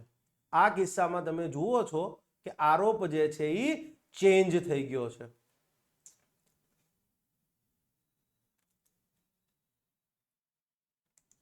ઓકે, આરોપ બદલાઈ ગયો છે. તો હવે એવું કહે છે કે યસ ન્યાયિક કોર્ટમાં દોષારોપણ, મુકદ્દમો અને સજા થઈ ચૂકી હોય તેવા ગુનાના કિસ્સામાં જ આવું રક્ષણ મળે છે. એટલે સિમ્પલ એવું કહે છે કે વ્યક્તિએ માનો કે કોઈ બીજા વ્યક્તિને કિડનેપ કરી લીધો છે, હવે એને ક્લિયર છે કોર્ટમાં એની સામે કોર્ટમાં એને આરોપ મૂકવામાં આવ્યો, દોષારોપણ થયું કોર્ટની અંદર, કોર્ટમાં એની ટ્રાયલ થઈ, મુકદ્દમો ક્લિયર છે, યસ, અને કોર્ટે એને સજા આપી દીધી, સેન્ટેન્સ, APS, બરાબર, અક્યુઝેશન, પ્રોસિક્યુશન અને સેન્ટેન્સ, ત્રણે ત્રણ બાબત જો કોર્ટ કરી ચૂકી હોય, ક્લિયર છે, તો જ આવું રક્ષણ મળે. તો આ સાચું છે. આવું કેમ કહેવામાં આવ્યું છે કહું છું હમણાં. વ્યક્તિને આવું રક્ષણ કોર્ટ દ્વારા કરાયેલ સજાના કિસ્સામાં જ મળે છે. અગેન આ સાચું છે. ક્લિયર છે, અગેન આ સાચું છે. લેટ્સ સે ફોર એક્ઝામ્પલ કે કોઈ વ્યક્તિ છે, ધારો કે ભ્રષ્ટાચાર, સરકારી કર્મચારી, હવે માનો કે એને વિરુદ્ધ ભ્રષ્ટાચારની વાત આવે છે, ભ્રષ્ટાચાર, હવે ભ્રષ્ટાચારમાં એક એની વિરુદ્ધ ખાતાકીય કાર્યવાહી થાય અને માનો કે એને ક્લિયર છે બરતરફ કરી દેવામાં આવે, ડિસમિસ કરી દેવામાં આવે, કે ભાઈ નોકરીમાંથી જ કાઢી મૂકવામાં આવે છે, અને હવે એને કોર્ટ પણ એની સામે કાર્યવાહી કરે છે અને કોર્ટ એને 2 વર્ષનો માનો કે જેલવાસ કરે છે. તો હવે માનો કે સરકારી કર્મચારી છે, એને ભ્રષ્ટાચાર કર્યો, ક્લિયર છે, સરકારની એજન્સીઓ એને પકડી લીધા, ક્લિયર છે, અને પછી એના ડિપાર્ટમેન્ટમાં એ વિગત મોકલવામાં આવી અને ડિપાર્ટમેન્ટ એને ડિસમિસ કરી દીધો નોકરીમાંથી. તો હવે એવું એ વ્યક્તિ કોર્ટમાં જ્યારે એની ઉપર કેસ થાય, ક્લિયર છે, ત્યારે એ એવું ન કહી શકે કે ભાઈ મને તો ઓલરેડી એક વખત ક્લિયર છે સજા મળી ચૂકી છે, મેં ભ્રષ્ટાચાર કર્યો, મને વિભાગે કાઢી મૂક્યો નોકરીમાંથી, તો મને હવે 2 વર્ષનો જેલવાસ થશે નહીં. કેમ? કારણ કે આર્ટિકલ 20 હેઠળનું રક્ષણ માત્ર કોર્ટે જે સજા કરી છે, ક્લિયર છે, એ કિસ્સામાં જ મળશે. ક્લિયર? તો યાદ રાખજો, કોઈ ભ્રષ્ટાચારી અધિકારી છે, ક્લિયર છે, એને કોર્ટ સજા કરી શકે, સાથે સાથે એનો વિભાગ જે છે એ પણ એની સામે શિક્ષાત્મક કાર્યવાહી કરી શકે. આર્ટિકલ 20 હેઠળ રક્ષણ નહીં લઈ શકે. મને એકવાર કોર્ટે સજા કરી દીધી તો વિભાગ શું કામ સજા કરે, અથવા તો વિભાગ સજા કરે છે તો પછી મને કોર્ટ શું કામ સજા કરે. ક્લિયર થઈ ગઈ વસ્તુ? યસ. એક કેસ હતો Maqbool Hussain versus state of Bombay, clear છે, એમાં આ કહેવામાં આવ્યું છે, મકબૂલ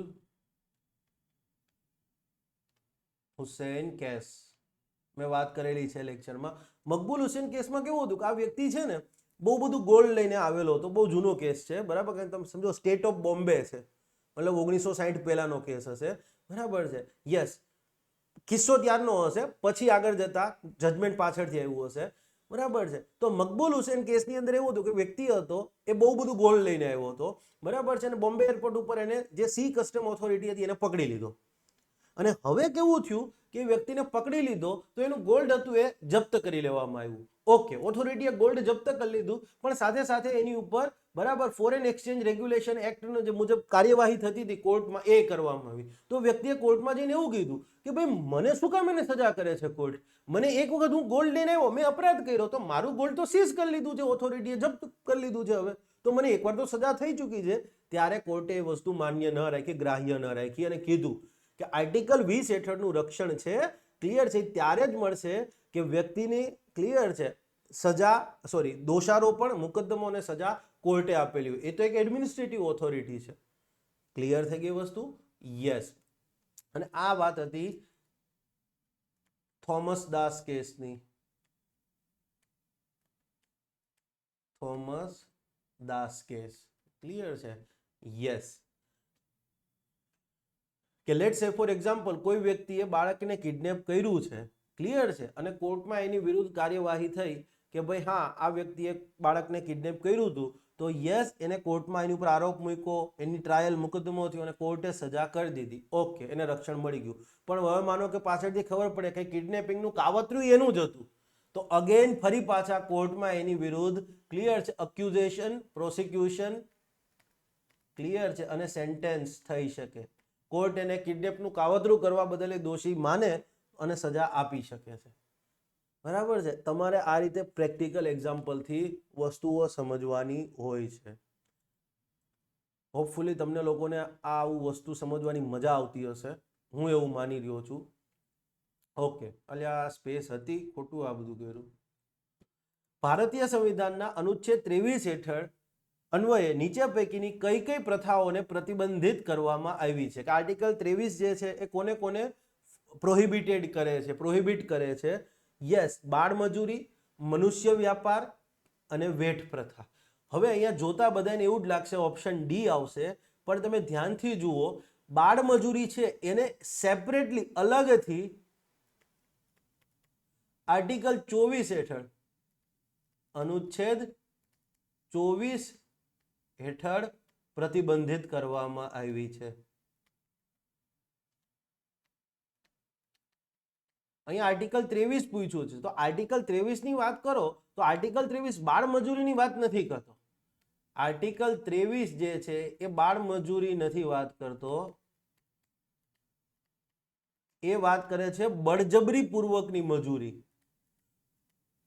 બળજબરી પૂર્વકની મજૂરી, ફોર્સ્ડ લેબર.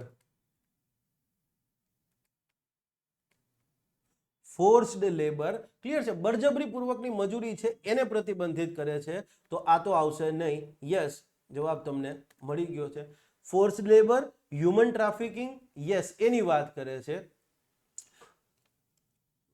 તો આનો જવાબ થશે યસ. ઓકે, 1 તો આવવાનો નથી. Okay, next. રાજ્ય દ્વારા નિભાવવામાં આવતી શાળાઓમાં કોઈ પણ નાગરિકને નીચે પૈકીના કોના કોના આધાર પર અનુચ્છેદ 29 ની જોગવાઈ મુજબ પ્રવેશ માટેની ના પાડી શકાતી નથી? રાજ્ય દ્વારા નિભાવવામાં આવતી હોય, maintained by state, in short સરકારી. ક્લિયર છે? જે રાજ્ય દ્વારા નિભાવવામાં આવતી હોય એ શાળામાં નાગરિકને કયા કયા આધાર ઉપર પ્રવેશ આપવાની ના પાડી શકાતી નથી? આર્ટિકલ 29 ની જોગવાઈ મુજબ ધર્મ, જાતિ, લિંગ, જ્ઞાતિ, ભાષા, જન્મસ્થાન. ક્લિયર છે? કોઈને તમે સરકારી શાળામાં ધર્મના આધારે ના ન પાડી શકો કે આ વ્યક્તિ છે એ ફલાણા ધર્મનો છે, બરાબર છે, હિન્દુ છે, મુસલમાન છે, એના આધાર ઉપર ના પાડી શકાય નહીં. ક્લિયર છે? યસ, એ તો આપણે ખ્યાલ છે. માઇનોરિટી સંસ્થા ન હોય તો, ક્લિયર છે, અને રાજ્ય દ્વારા નિભાવવામાં ઓલરેડી કહી દીધું છે મેં. ઓકે, જાતિ, કોઈને એની જાતિના આધાર ઉપર કહી શકાય કે તમે લેટ સે ફોર એક્ઝામ્પલ, જસ્ટ ખાલી સમજાવવા માટે બોલ્યો, તમે માનો કે સવર્ણ છો, તમે લેટ સે ફોર એક્ઝામ્પલ દલિત છો, આદિવાસી છો, એવા આધાર ઉપર, અથવા SC/BC છો એવા આધાર ઉપર, ક્લિયર છે, ના પાડી શકાય નહીં. આ તો આવશે જ. જ્ઞાતિ, ઓકે સોરી, લિંગ અહીંયા છે, લિંગના આધાર ઉપર, લિંગના આધાર ઉપર ના પાડી શકાય, મેલ ઓર ફિમેલ, યસ ના પાડી શકાય. મહિલાઓની શાળા હોય, બરાબર છે, ગર્લ્સ કોલેજ હોય તો ગર્લ્સ સ્કૂલ હોય સમજવા માટે, તો ત્યાં પુરુષને એડમિશન માટે ના પાડી શકાય, ભાઈઓને એડમિશન માટે ના પાડી શકાય ને? યસ, લોજિક જ લગાવવાનું છે, તો આ તો આવશે નહીં. બાકીના એક પણ આધાર ખબર છે કે નહીં, કોઈ ફરક નથી પડતો.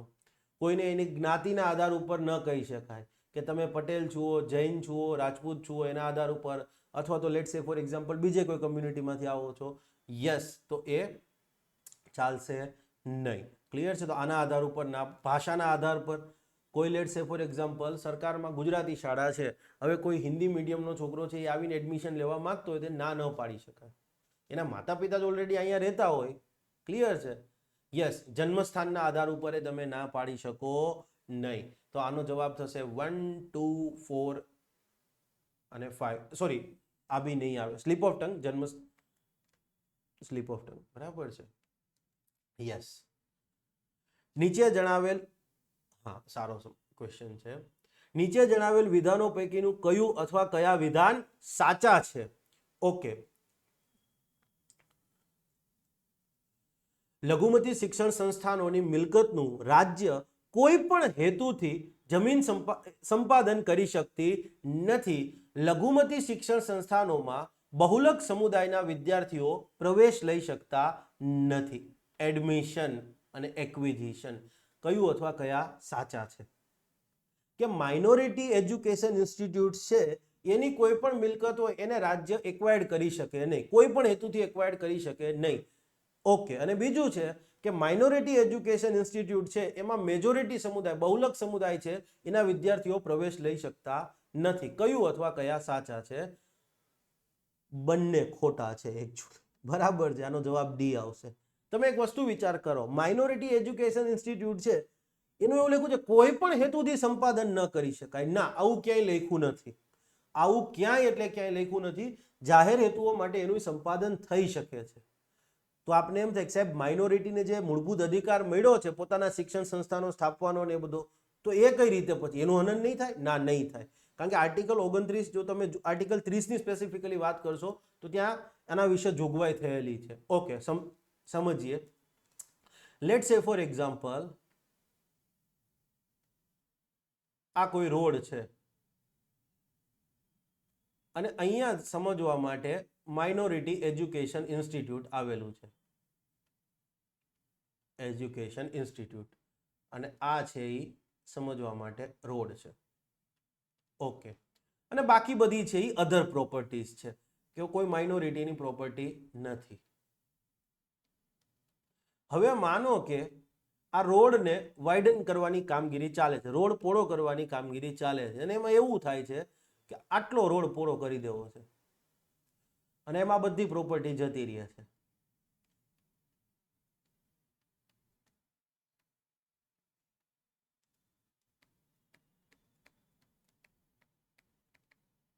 હવે આ રોડ પોળો કરવાની કામગીરી છે એ તો જાહેર કાર્ય થયું ને ભાઈ.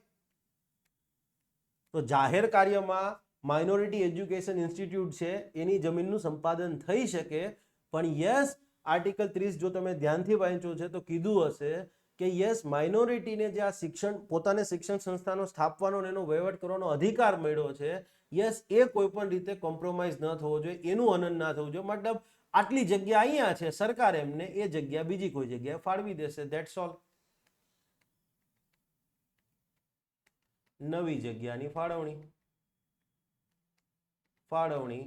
પ્લસ, ક્લિયર છે, અહીંયા જે ખર્ચ થયો હશે, યસ, એ ખર્ચ આપશે કે ભાઈ ચલો તમે આ બિલ્ડિંગ પ્રિમાઇસીસ ઊભું કર્યું હતું, ક્લિયર છે, એના વળતર રૂપે તમને આ વળતર તો બધાને મળશે, વળતર તો બધાને મળી જ જવાનું છે, પણ સરકાર એને જગ્યા પણ આપી દેશે. ક્લિયર છે, કે જેથી એમનો અધિકાર છે એ છીનવાય નહીં. તો સંપાદન, જમીન માઇનોરિટી એજ્યુકેશન ઇન્સ્ટિટ્યૂટ હોય એની મિલકતનું સંપાદન થઈ શકે. જાહેર હેતુ આવી ગયો પછી કોઈ ના ચાલે. ઓકે. લઘુમતી શિક્ષણ સંસ્થાનોમાં બહુલક સમુદાયના વિદ્યાર્થીઓ પ્રવેશ લઈ શકતા નથી. કોને કીધું? આપણે બધા નથી જતા saint Xavier's, saint Loyola, clear છે, યસ, સેન્ટ સ્ટીફન. ખ્યાલ આવી ગયો? તો આ જવાબ પણ ખોટો છે, એટલે સોરી, આ ઓપ્શન પણ ખોટો છે. તો આન્સર થશે ઓપ્શન ડી. ઓકે. નીચે જણાવેલ છે તે પૈકીના કેટલા કિસ્સા કે કિસ્સાઓમાં કોર્ટ હબીસ કોર્પસ, બંદી પ્રત્યક્ષીકરણની રીટ ઇસ્યુ કરી શકે છે? ક્લિયર છે, કરી શકે છે. યસ, મતલબ કોઈ એક, ઓકે, અટકાયત કોર્ટ દ્વારા કરવામાં આવી હોય. હવે કોર્ટે જ કોઈ વ્યક્તિને ડિટેન કર્યો હોય ત્યારે હબીસ કોર્પસ ઇસ્યુ થઈ શકે?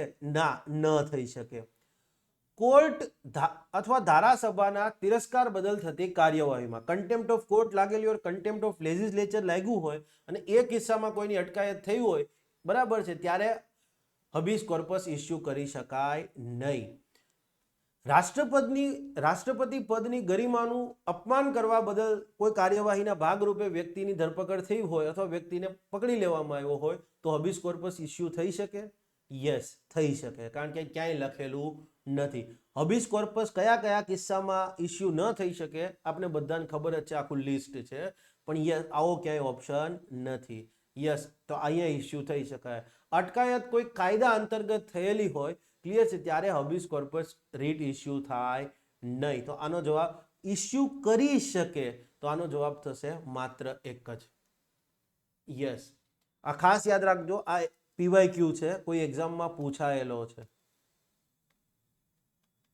મેં તમને એવું પૂછ્યું હતું કયા કિસ્સામાં રીટ ઇસ્યુ ન કરી શકે, તો તમને બહુ ઇઝીલી ખબર પડી જાય કે ભાઈ 1, 3 અને 4, મતલબ માત્ર 3. પણ મેં એવું પૂછ્યું કરી શકે, અને ઓપ્શન એવો મૂક્યો રાષ્ટ્રપતિ પદની ગરિમાનું અનંત હોય, ક્યાંય એવી જોગવાઈ નથી. ક્લિયર છે? યસ, સારો ક્વેશ્ચન છે.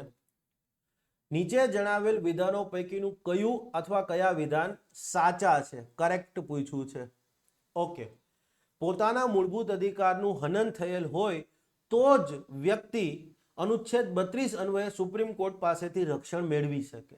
યસ, આર્ટિકલ 32 ની જોગવાઈ કરે છે કે કોઈના મૂળભૂત અધિકારનું હનન થયું હોય તો વ્યક્તિ એ મૂળભૂત અધિકારનું રક્ષણ માટે દાદ માગી શકે છે સીધો સુપ્રીમ કોર્ટમાં. યસ, સાચું છે, પણ યસ, જો એના મૂળભૂત અધિકારનું હનન થયું હોય તો જ આ કરી શકે, અથવા તો આર્ટિકલ 32 હેઠળ જો વ્યક્તિએ કોર્ટમાં રાહત માંગી હોય તો એને સાબિત કરવું પડે કે એના મૂળભૂત અધિકારનું હનન છે.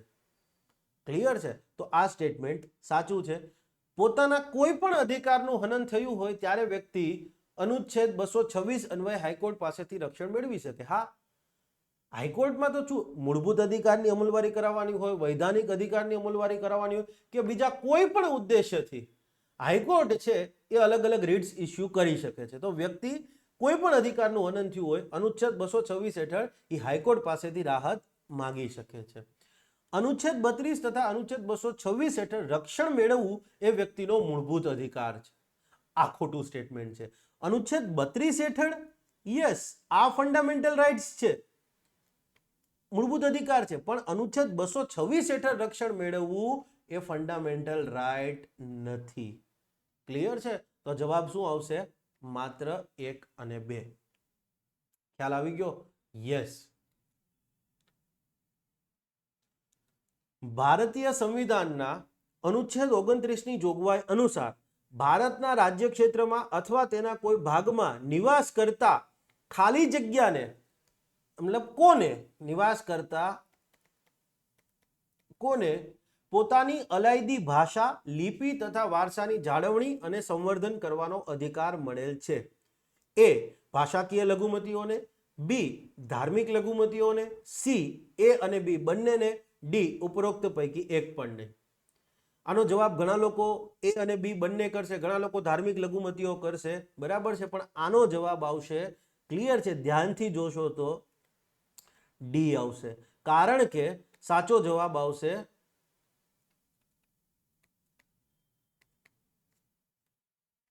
નાગરિકોના કોઈ પણ સમૂહને. આર્ટિકલ 29 ની ટેક્સ વાંચશો તો ત્યાં લખેલું જ છે.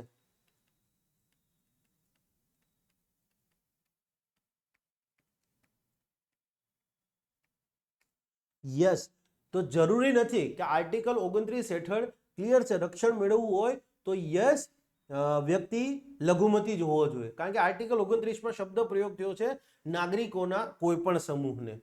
આજે માનો કે કચ્છી સમુદાય છે એ ભેગા થઈ અને એવું નક્કી કરે કે આપણે કચ્છી ભાષાની જાળવણી કરવી છે, આપણી પોતાની એક આગવી અલાયદી ભાષા છે, આપણો એક આગવી વારસો છે આપણો, તો એનું આપણે જાળવણી કરીશું તો એને અધિકાર રહેશે. અને યસ, ઇવન માનો કે કાલ સવારે એ લોકો કચ્છી ભાષાની જાળવણી માટે, બોલી ભાષા નથી, સ્લીપ ઓફ ટંગ, બરાબર છે, બોલી છે, યસ, તો એ કાલ સવારે માનો કે ચળવળ કરે કે ભાઈ ગુજરાતમાં કચ્છી ભાષાના જાળવણી કચ્છી બોલીના જાળવણી માટે સરકાર કોઈ કામ નથી કરતી, યસ, તો એ ચળવળ કરી શકે, એને અધિકાર રહેશે. ક્લિયર છે? યસ. આ જસ્ટ ખાલી એક કીધું છે, બરાબર છે. કાઠિયાવાડી હવે કેવું છે, આ તો ખાલી બોલીઓ છે આપણી. મોટા ભાગે ઘણા ખરા મોરઓરલેસ આપણે ગુજરાતીમાં જ પહેલા વાત કરતા હોઈએ છીએ, પણ ઘણી વાર શબ્દ આવી જાય, બરાબર છે. આપણા પોતાના કાઠિયાવાડી શબ્દ હોય, બરાબર, કચ્છી શબ્દ હોય, સુરતી શબ્દો હોય. ક્લિયર છે? યસ. અને તમારી જાણ ખાતર ગુજરાત સરકાર એક ભાષા છે, બરાબર છે, એના સંવર્ધન માટે આખું સેન્ટર ઊભું કરવાની વાત કરી રહી છે. 2024ના બજેટમાં જોગવાઈ થઈ છે. કોઈને ખબર હોય તો કમેન્ટ કરજો કઈ ભાષા. યસ. ઓકે.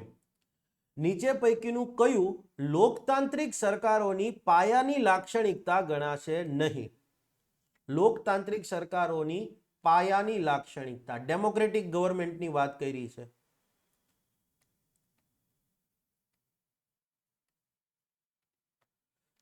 ડેમોક્રેટિક ગવર્મેન્ટની 4 પાયાની લાક્ષણિકતા છે, મેં સમજાવેલી હતી બેઝિક્સમાં. Democracy is a form of government in which rulers are elected by the people. સરકારનું એવું સ્વરૂપ કે જ્યાં શાસકોને લોકો દ્વારા ચૂંટવામાં આવતા હોય. અને પછી એમાંથી 4 અલગ અલગ કીવર્ડ્સ કીધા હતા, અને 4 કીવર્ડ્સ લોકતાંત્રિક સરકારોની પાયાની લાક્ષણિકતા છે. ઓકે. ઓપ્શન એ, સરકારે વખતો વખત રેગ્યુલર નિયમિતપણે, બરાબર છે, મુક્ત અને પારદર્શી ચૂંટણીથી ચૂંટાઈ આવવું પડે છે. ફ્રી એન્ડ ફેર ઇલેક્શન થાય અને ત્યાં સરકારે ચૂંટાઈ આવવું પડે. એવું નહીં કે એકવાર ચૂંટાઈ ગયા પછી કાયમી. તો કે યસ, અગેન લોકતાંત્રિક સરકારની એ પાયાની લાક્ષણિકતા થઈ. સરકાર લોકતાંત્રિક સંસ્થાનોના માધ્યમથી કામગીરી કરે. યસ, સરકાર બની ગઈ એવું નહીં પોતાની ઈચ્છા પડે એટલે પાર્ટી ઓફિસમાંથી બધું ચાલે, નહીં. ક્લિયર છે?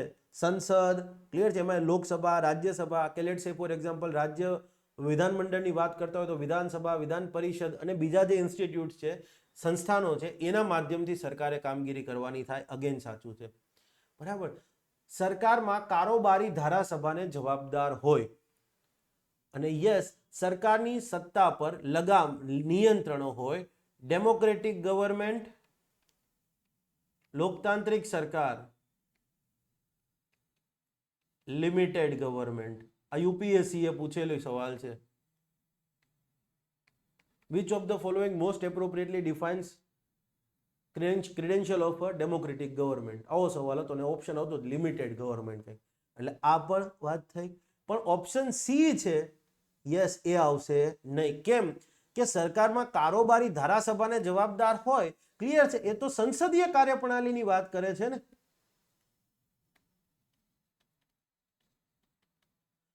પ્રમુખપદશાહીમાં ક્યાં આવું છે? અને ડેમોક્રેટિક ગવર્મેન્ટ મતલબ પાર્લામેન્ટ અને પ્રેસિડેન્શિયલ બંને થાય ને. તો આ કારોબારી ધારાસભાને જવાબદાર છે એ માત્ર ને માત્ર લોકતાંત્રિક સંસદીય કાર્યપ્રણાલી વાળી સરકારની પાયાની લાક્ષણિકતા છે, નહીં કે લોકતાંત્રિક સરકારની. અલ્ટિમેટ લોકતાંત્રિક કીધું મતલબ પ્રેસિડેન્ટ એન્ડ પાર્લામેન્ટરી બંને આવી જશે, બંનેમાં કોમન હોય એવું. ક્લિયર છે? યસ. તો અહીંયા એક ચોથો જો સાચો ઓપ્શન મૂકી દઉં તો અહીંયા એવું પણ થાય,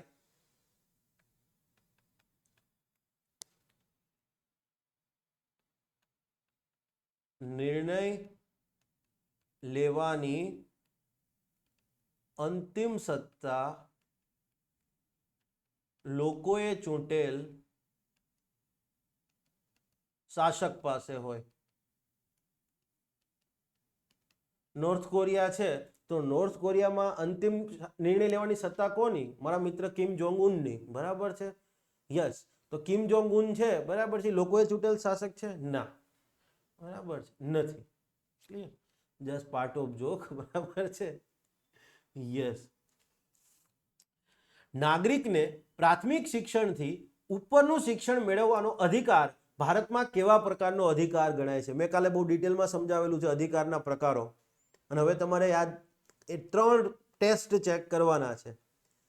અહીં શું કીધું છે? નાગરિકને પ્રાથમિક શિક્ષણથી ઉપરનું શિક્ષણ મતલબ માધ્યમિકની વાત કરી દો, ઉચ્ચતર માધ્યમિકની વાત કરો, કોલેજની વાત કરો, સ્નાતક ગ્રેજ્યુએશનની વાત કરો, પોસ્ટ ગ્રેજ્યુએશનની વાત કરો, ડોક્ટરેટની વાત કરો, પીએચડી, પ્રાથમિકથી ઉપરનું જે કંઈ પણ શિક્ષણ મેળવવાનો જે અધિકાર છે, યસ, એ કેવા પ્રકારનો અધિકાર છે? ભારતમાં કેવા પ્રકારનો અધિકાર છે? ઓકે. હવે એક સિમ્પલ વસ્તુ છે, અધિકાર હોય તો એની 3 શરત ટેસ્ટ છે. દાવો વ્યાજબી, યસ. સામાજિક દ્રષ્ટિએ સ્વીકાર્ય,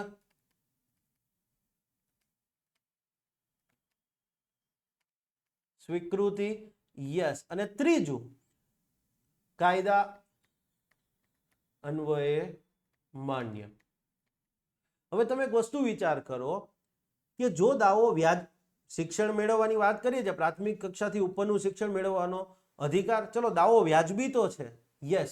સામાજિક દ્રષ્ટિએ સ્વીકાર્ય છે કે ભાઈ શિક્ષણ બધાને મળવું જોઈએ, પણ કાયદા અનુસાર ક્યાંય માન્યતા આપી છે? ક્યાંય એટલે ક્યાંય માન્ય છે?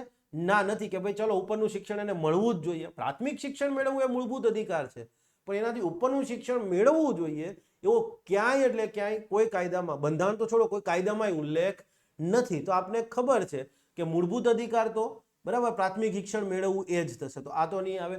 મૂળભૂત અધિકાર ન હોય તેવો બંધારણીય અધિકાર અગેન નહીં આવે. વૈધાનિક અધિકાર કાયદામાં ક્યાંય ઉલ્લેખ નથી. અને આપણે અહીંયા જ તમને ખબર પડી જવી જોઈએ કે ભાઈ કાયદા અન્વયે માન્ય નથી. દાવો ભલે વ્યાજબી છે, સામાજિક દ્રષ્ટિએ સ્વીકાર્ય છે, પણ કાયદા અનુસાર માન્ય નથી. માટે એ કેવો થશે? નેચરલ રાઇટ્સ, પ્રાકૃતિક અધિકાર. ક્લિયર છે? તો મોરલ રાઇટ્સ કહેશો, નૈતિક અધિકાર તો પણ ચાલશે. યસ, આ જવાબ પણ ચાલે. અને નૈતિક અધિકાર, મોરલ રાઇટ્સ, કે ભાઈ હા શિક્ષણ તો મળવું જોઈએ. મેં કાલે તમને સમજાવ્યું હતું ને, કિસાનોને MSP મળવું જોઈએ. અત્યારે પ્રાકૃતિક અધિકાર છે, પણ કાયદાકીય અધિકાર નથી, કારણ કે કોઈ કાયદો એવી જોગવાઈ નથી કરતો કે MSP કાનૂની આધાર પર મળવું જોઈએ. ક્લિયર? મેરિટલ રેપની વાત કરેલી હતી, રાઈટ? ઓકે. ભારતીય સંવિધાનના અનુચ્છેદ 20 અન્વયે વ્યક્તિને પૂર્વવર્તી કાયદાઓ સામે મળેલ રક્ષણ નીચે પૈકીના કયા કયા કિસ્સાઓમાં મળવા પાત્ર રહેશે નહીં?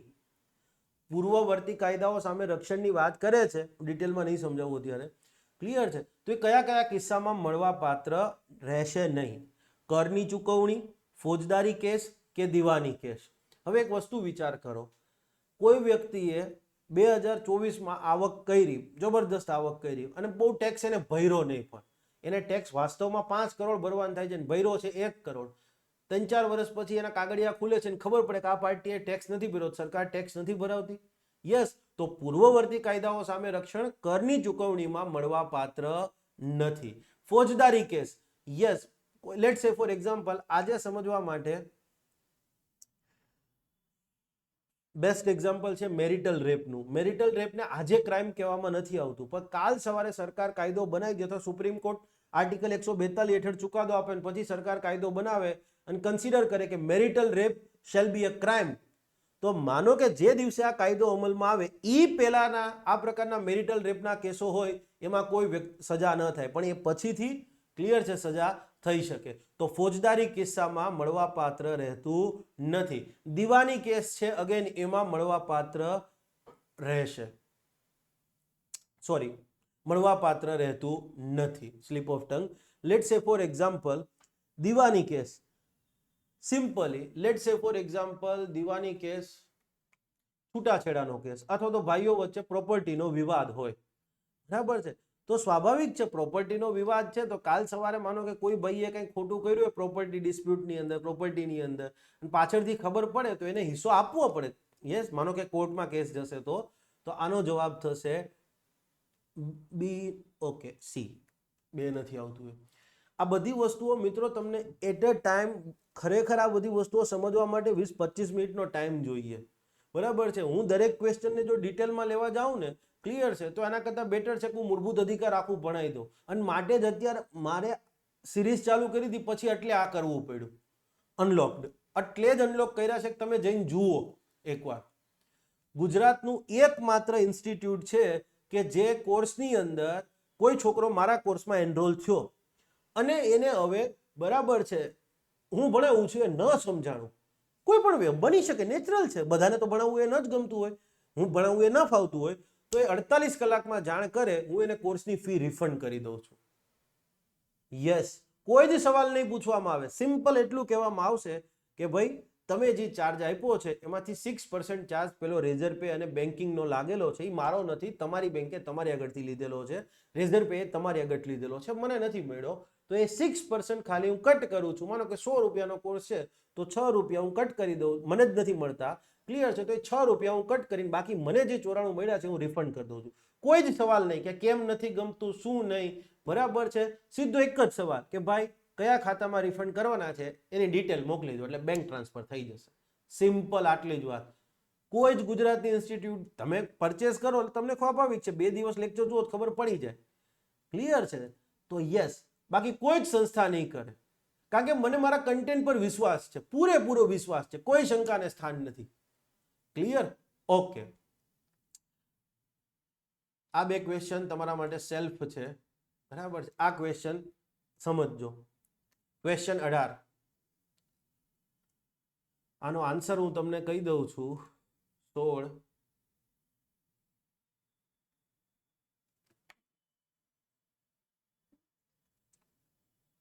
સાચા નથી. હા, મેં કીધું કેમ કન્ફ્યુઝન થાય છે આવું.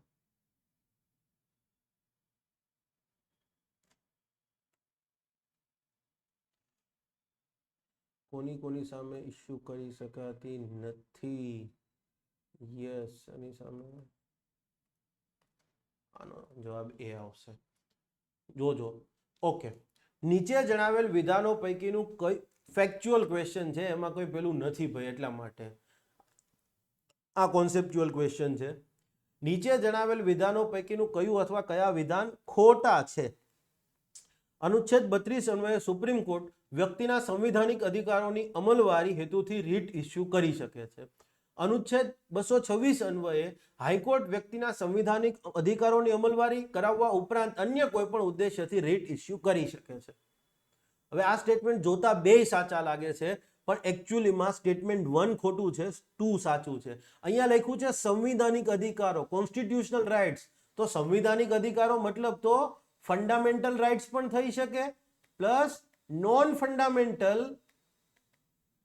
Constitutional rights. મેં કીધું ચૂંટણી લડવાનો, મતદાન કરવાનો, ચૂંટણી લડવાનો, મતદાન કરવાનો, આ બધા તો નોન મિલકતનો અધિકાર, રાઇટ ટુ પ્રોપર્ટી, તો આ બધા તો કેવા છે? યસ, ફંડામેન્ટલ રાઇટ્સ નથી, પરંતુ સંવિધાનિક અધિકાર છે.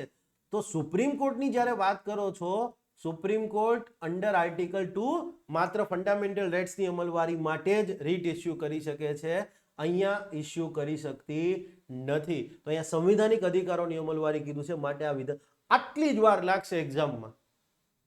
અને અહીંયા તો હા ભાઈ, મૂળભૂત અધિકાર ન હોય એવા બીજા સંવિધાનિક અધિકારો, વૈધાનિક અધિકારો, કોઈ પણ ઉદ્દેશ્યથી, મતલબ સ્ટેટમેન્ટ 2 જે છે એ સાચું છે, only statement 1 is incorrect. Okay, આ ક્વેશ્ચન જોઈ લો ફટાફટ. ભારતીય સંવિધાનના અનુચ્છેદ 23 હેઠળ માનવ તસ્કરી તથા બળજબરીપૂર્વકની મજૂરીઓ સામે મળેલ રક્ષણના અધિકારના અનુસંધાનમાં કયું અથવા કયા વિધાન સાચા છે? કે અનુચ્છેદ 23 હેઠળ જે બળજબરીપૂર્વકની મજૂરીઓ સામે રક્ષણનો અધિકાર મળ્યો છે એને અનુલક્ષીને 2 વિધાન આપ્યા છે, કયું અથવા કયા સાચા નથી એવું પૂછ્યું છે. તો આ બળજબરીપૂર્વકની મજૂરીઓ સામે રક્ષણ મેળવવાનો અધિકાર છે એ ભારતીય નાગરિકો તથા ભારતીય વ્યક્તિઓ પૂરતો સીમિત છે. આ સ્ટેટમેન્ટ જોતા જ ખોટું લાગે. એનો મતલબ એવો છે કે તમે ભારતીય વ્યક્તિઓને, ભારતીય નાગરિકોને બળજબરીપૂર્વકની મજૂરી ન કરાવી શકો, પણ વિદેશી કદાચ કોઈ વ્યક્તિ આવશે ભારતની અંદર, ક્લિયર છે, એને તમે બળજબરીપૂર્વકની મજૂરી કરાવી શકો.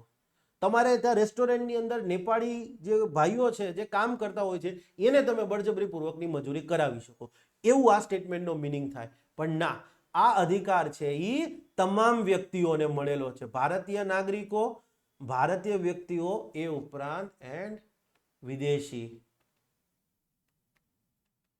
નાગરિકો એન્ડ વ્યક્તિઓ, ક્લિયર છે, ને પણ મળેલ છે. તમને એમ થાય સાહેબ વ્યક્તિમાં તમે કીધું તું કંપનીઓ પણ આવી જાય. યસ, તો આપણે ઘણી વખત જોઈએ ને મોટી કંપની હોય, બહુ મોટી કંપની, એ નાના નાના જે MSME એકમો હોય એનું ઘણી વખત આ રીતે શોષણ કરતી હોય. યસ, એને કહે કે તમે આટલું પ્રોડક્શન કરીને આપી દો, કારણ કે પૈસા લેવાના બાકી હોય એટલે પછી કરવું પડે. તો આ બળજબરીપૂર્વકની મજૂરી થાય. તો સાચા નથી. તો સ્ટેટમેન્ટ 1 જે છે એ તો સાચું નથી, કારણ કે અધિકાર નાગરિકો પૂરતો સીમિત નથી. આવો અધિકાર રાજ્ય તથા ખાનગી વ્યક્તિ બંને સામે રક્ષણ આપે છે. અગેન યસ, સાચું છે. મેં કીધું હતું કે બળજબરીપૂર્વકની મજૂરી રાજ્ય નહીં, કોઈ ખાનગી વ્યક્તિએ કરાવે, ક્લિયર છે, તો આર્ટિકલ 23 નું હનન થયેલું ગણાશે અને આગળ કાર્યવાહી થશે. તો અહીંયા શું થશે? Option A. ક્લિયર? ઓકે. અહીંયા તમારો આ લેક્ચર પણ પૂર્ણ થાય છે. ટ્રાય કરું છું દોસ્તો કે કલાકની અંદર પતી જાય, પણ સમહાવ નહીં પતી શકતું. મને ખુદને નથી ખબર પડતી કે વોટ શુડ આઈ ડુ. બરાબર છે. છતાંય તમે કમેન્ટ કરજો કે ભાઈ બરાબર છે કે પછી ક્વેશ્ચન ઘટાડી દઉં. મને કઈ વાંધો નથી. Thank you. જય હિન્દ, જય જય ગરવી ગુજરાત. મારો દેશ, મારી પહેચાન, મારું રાજ્ય, મારું સ્વાભિમાન.